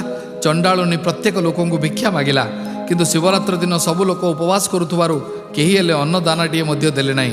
लोकमानंग पाखरे बेलपत्र थिला और सेमाने से बेलपत्र को चंडालुणी को देदेले। से ताको सुंगी करी खाइबा जिनस न होइतिबा रागी फोपाड़ी देला। ए बेलपत्र गोटे उड़ी जाई गोकर्ण लिंग उपरे पड़िला। शिवरात्र दिन गोकर्ण तीर्थरे उपवास रही शिवलिंग उपरे बेलपत्र चढ़ाइले अनेक पापर मुक्ति मिले। अजाणतरे उपवास रही चंडालुणी हाथ में सबु विधि विधान अनुजाई भगवान शिवंकर पूजा होगला।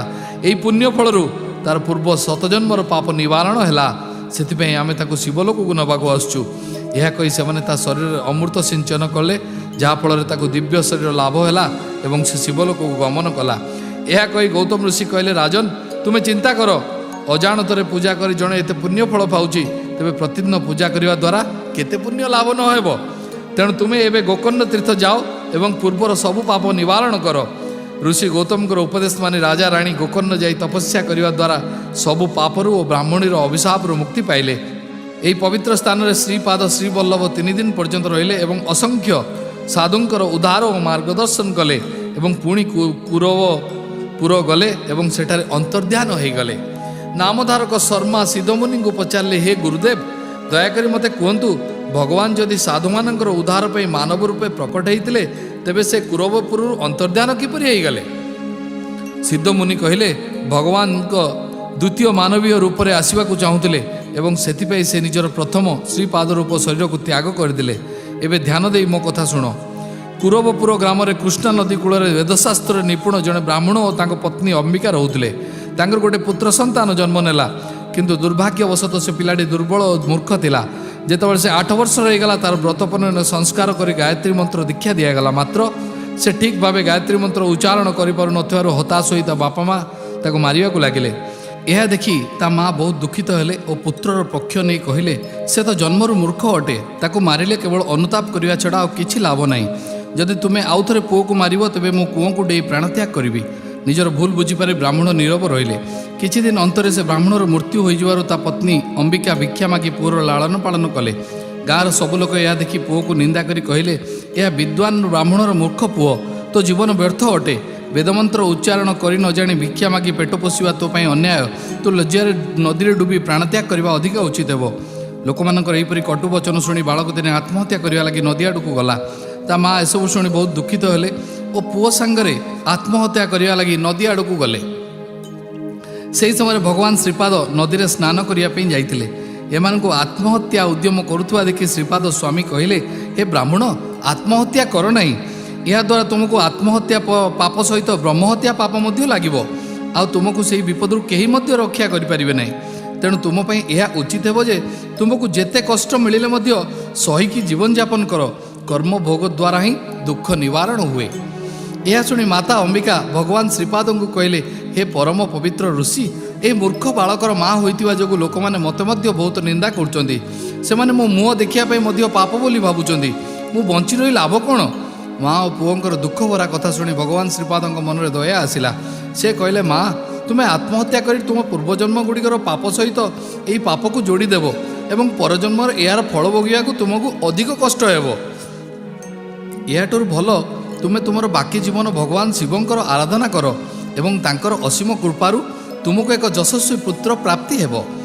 माता कहले भगवंत आपण जेपरी कहले मु सेपरी करिवि किंतु मते कहंतु अतीत रे एपरी शिवंकर आराधना करी के किछि लाभ पाइछंती कि।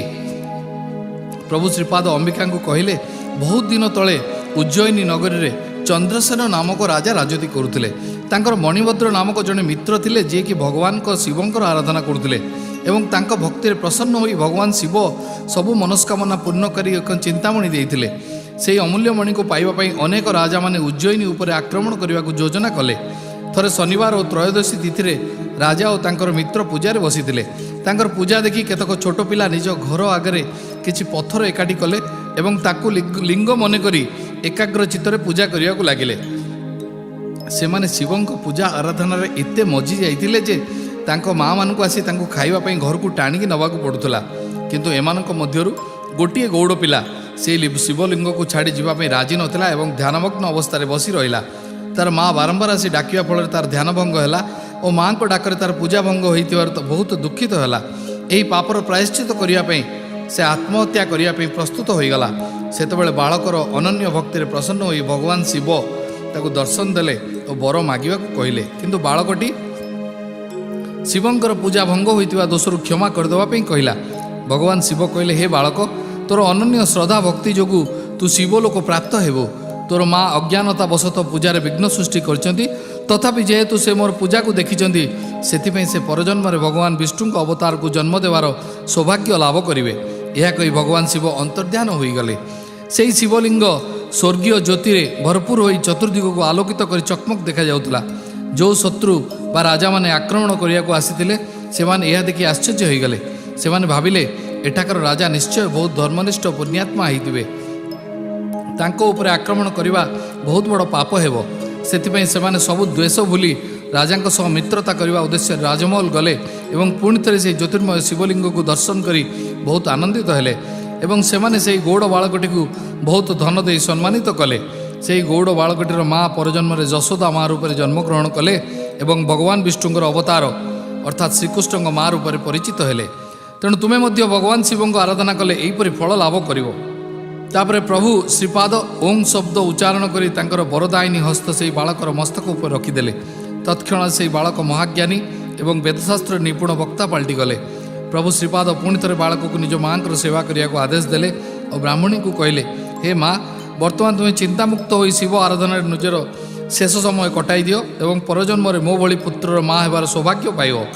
ବ୍ରାହ୍ମଣୀ ପ୍ରସନ୍ନତାର ସହିତ ନିଜ ଗାଁକୁ ଫେରି ଆସିଲେ ଏବଂ ଶିବଙ୍କ ପୂଜା ଆରାଧନାରେ ନିଜ ଶେଷ ସମୟ କଟାଇ ଦେଲେ। ସଦ୍ଗୁରୁ ଶ୍ରୀପାଦ ମନେ ମନେ ଚିନ୍ତା କଲେ, ମୁଁ ବ୍ରାହ୍ମଣୀଙ୍କୁ କଥା ଦେଲି ଯେ ସେ ମୋ ଭଳି ଆଧ୍ୟାତ୍ମିକ ସ୍ତରର ପୁତ୍ରର ମା ହେବାର ସୌଭାଗ୍ୟ ଲାଭ କରିବେ, କିନ୍ତୁ ମୋ ଭଳି ଅନ୍ୟ କେହି ଏ ସଂସାରରେ ନାହାନ୍ତି। ସେଥିପାଇଁ ମୋତେ ମୋ କଥା ରକ୍ଷା କରିବା ପାଇଁ ତାଙ୍କର ପୁତ୍ର ଭାବେ ଜନ୍ମ ନେବାକୁ ପଡ଼ିବ। ଏହିପରି ଅନନ୍ତ ଅସୀମିତ ଆତ୍ମା ପୁଣି ଥରେ ପୃଥିବୀ ପୃଷ୍ଠରେ ଜନ୍ମ ନେବା ପାଇଁ ଇଚ୍ଛା ପ୍ରକାଶ କଲେ।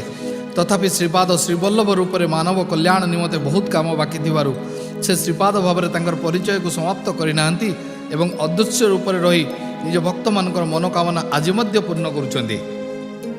ଏହା ଶୁଣି ନାମଧାରକ ପଚାରିଲେ, ହେ ପରମ ପବିତ୍ର ଆତ୍ମା, ମୋତେ ଦୟାକରି ଏହା କହନ୍ତୁ, ଯଦି ଶ୍ରୀପାଦଙ୍କର ଏହି ଅବତାର କାର୍ଯ୍ୟ ସମ୍ପୂର୍ଣ୍ଣ ହୋଇନଥିଲା, ତେବେ ସେ କାହିଁକି ପୁନର୍ବାର ଅବତାର ଗ୍ରହଣ କଲେ?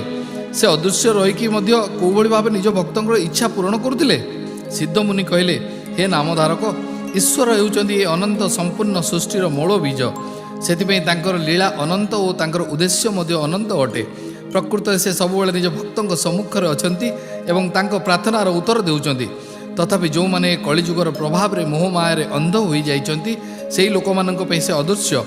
ବର୍ତ୍ତମାନ ମୁଁ ତୁମକୁ କହୁଛି, ସେ ଅଦୃଶ୍ୟ ରହିକରି ମଧ୍ୟ କେଉଁ ପ୍ରକାର ଭକ୍ତମାନଙ୍କ ଇଚ୍ଛା ପୂର୍ଣ୍ଣ କରନ୍ତି। ଜଣେ ବ୍ରାହ୍ମଣ ଥିଲା, ସେ ବ୍ୟବସାୟ କରି ଜୀବିକା ନିର୍ବାହ କରୁଥିଲା ଓ ପ୍ରଭୁ ଶ୍ରୀପାଦଙ୍କର ଭକ୍ତ ଥିଲା।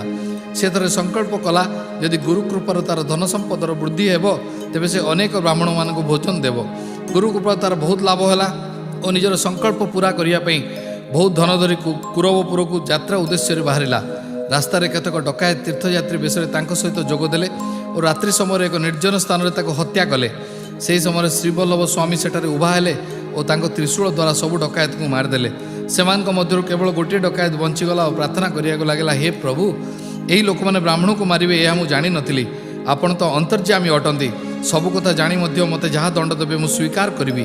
ସେ ଡକାୟତର କଥା ଶୁଣି ଶ୍ରୀପାଦ ବ୍ରାହ୍ମଣର ମୃତ ଶରୀରକୁ ଯତ୍ନର ସହିତ ଜଗିବା ପାଇଁ କହିଲେ ଓ ତା'ର ମୁଣ୍ଡକୁ ଦେହ ସହିତ ଲଗାଇ ତା ଉପରେ ବିଭୂତି ଓ ତୀର୍ଥ ଜଳ ସିଞ୍ଚନ କଲେ। ବ୍ରାହ୍ମଣ ସଙ୍ଗେ ସଙ୍ଗେ ଜୀବିତ ହୋଇ ଉଠି ବସିଲା, ଯେମିତିକି ସେ ଗଭୀର ନିଦ୍ରାରେ ଶୋଇଥିଲା। ସେହି କ୍ଷଣି ଗୁରୁ ଅନ୍ତର୍ଧ୍ୟାନ ହୋଇଗଲେ। ଡକାୟତମାନଙ୍କ ମୃତ ଶରୀର ଦେଖି ସେ ଭୟଭୀତ ହୋଇଗଲା ଏବଂ ଏସବୁ କିଏ କଲା ବୋଲି ପଚାରିଲା। ସେତେବେଳେ ସେ ଡକାୟତ ତାକୁ ପୁରା କାହାଣୀ ବର୍ଣ୍ଣନା କଲା। ସବୁ କଥା ଶୁଣି ବ୍ରାହ୍ମଣ ବହୁତ ଦୁଃଖିତ ହେଲା ଯେ ତା'ର ପ୍ରାଣ ରକ୍ଷା କରିବା ପାଇଁ ପ୍ରଭୁ କେତେ କଷ୍ଟ କଲେ, କିନ୍ତୁ ତାକୁ ପ୍ରଭୁଙ୍କର ଦର୍ଶନ ମଧ୍ୟ ହେଲା ନାହିଁ। ସେ ଚିନ୍ତା କଲା, ମୋଠାରୁ ଅଧିକ ସୌଭାଗ୍ୟଶାଳୀ ହେଉଛନ୍ତି ସେହି ଡକାୟତମାନେ, କାରଣ ତାଙ୍କୁ ଗୁରୁଙ୍କର ଦର୍ଶନ ହେଲା ଓ ଗୁରୁଙ୍କ ହାତରେ ହିଁ ମରିଲେ। ଏହାପରେ ସେ କୁରବପୁର ଗଲା ଏବଂ 4000 ବ୍ରାହ୍ମଣଙ୍କୁ ଭୋଜନ ଦେଲା ଏବଂ ଦାନ ଦକ୍ଷିଣା ଦେଇ ତାଙ୍କୁ ସମ୍ମାନିତ କଲା। ଏହିପରି ନିଜର ସୂକ୍ଷ୍ମ ରୂପରେ ରହି ଭଗବାନ ଅନେକ ଦୈବୀଲୀଳା କରୁଛନ୍ତି। ଯେଉଁମାନଙ୍କ ହୃଦୟ ପବିତ୍ର, ସେମାନେ ଆଜି ମଧ୍ୟ ଗୁରୁଙ୍କର ଦର୍ଶନ କରିପାରୁଛନ୍ତି। ପରବର୍ତ୍ତୀ କାଳରେ ସେ ଶ୍ରୀ ନରସିଂହ ସରସ୍ୱତୀ ରୂପରେ ଅବତାର ଗ୍ରହଣ କଲେ। କିନ୍ତୁ ଆଜି ମଧ୍ୟ ସୂକ୍ଷ୍ମ ରୂପରେ ସେ କୁରବପୁରରେ ବିଦ୍ୟମାନ ଅଛନ୍ତି। ସେଥିପାଇଁ ସେହି ସ୍ଥାନ ଏକ ଅତି ପବିତ୍ର ତୀର୍ଥସ୍ଥାନ ଅଟେ। ବେଦ ଅଧ୍ୟୟନ, ଯଜ୍ଞ, ଦାନ ଆଦି ପବିତ୍ର କାର୍ଯ୍ୟ କଲେ ଯେଉଁ ପୁଣ୍ୟ ଫଳ ମିଳେ, ସେଠାରେ ରହୁଥିବା ଲୋକମାନଙ୍କୁ ମଧ୍ୟ ସେହି ସବୁ ପୁଣ୍ୟର ଫଳ ମିଳେ। ଯେଉଁମାନେ ଅନ୍ୟ କେଉଁଠାରେ ରହୁଛନ୍ତି ସେମାନେ ଦିଗମ୍ବରା ଦିଗମ୍ବରା ଶ୍ରୀ ପାଦବଲ୍ଲଭ ଦିଗମ୍ବରା ଦିଗମ୍ବରା ଦିଗମ୍ବରା ଅବଧୂତ ଚିନ୍ତନ ଦିଗମ୍ବରା ଏହି ନାମକୁ ଏକାଗ୍ର ଚିତ୍ତରେ ଜପ କଲେ ତାଙ୍କର ଆଶୀର୍ବାଦ ଲାଭ କରିପାରିବେ। ଓಂ ଶ୍ରୀ ଦତ୍ତାତ୍ରେୟାୟ ନମଃ।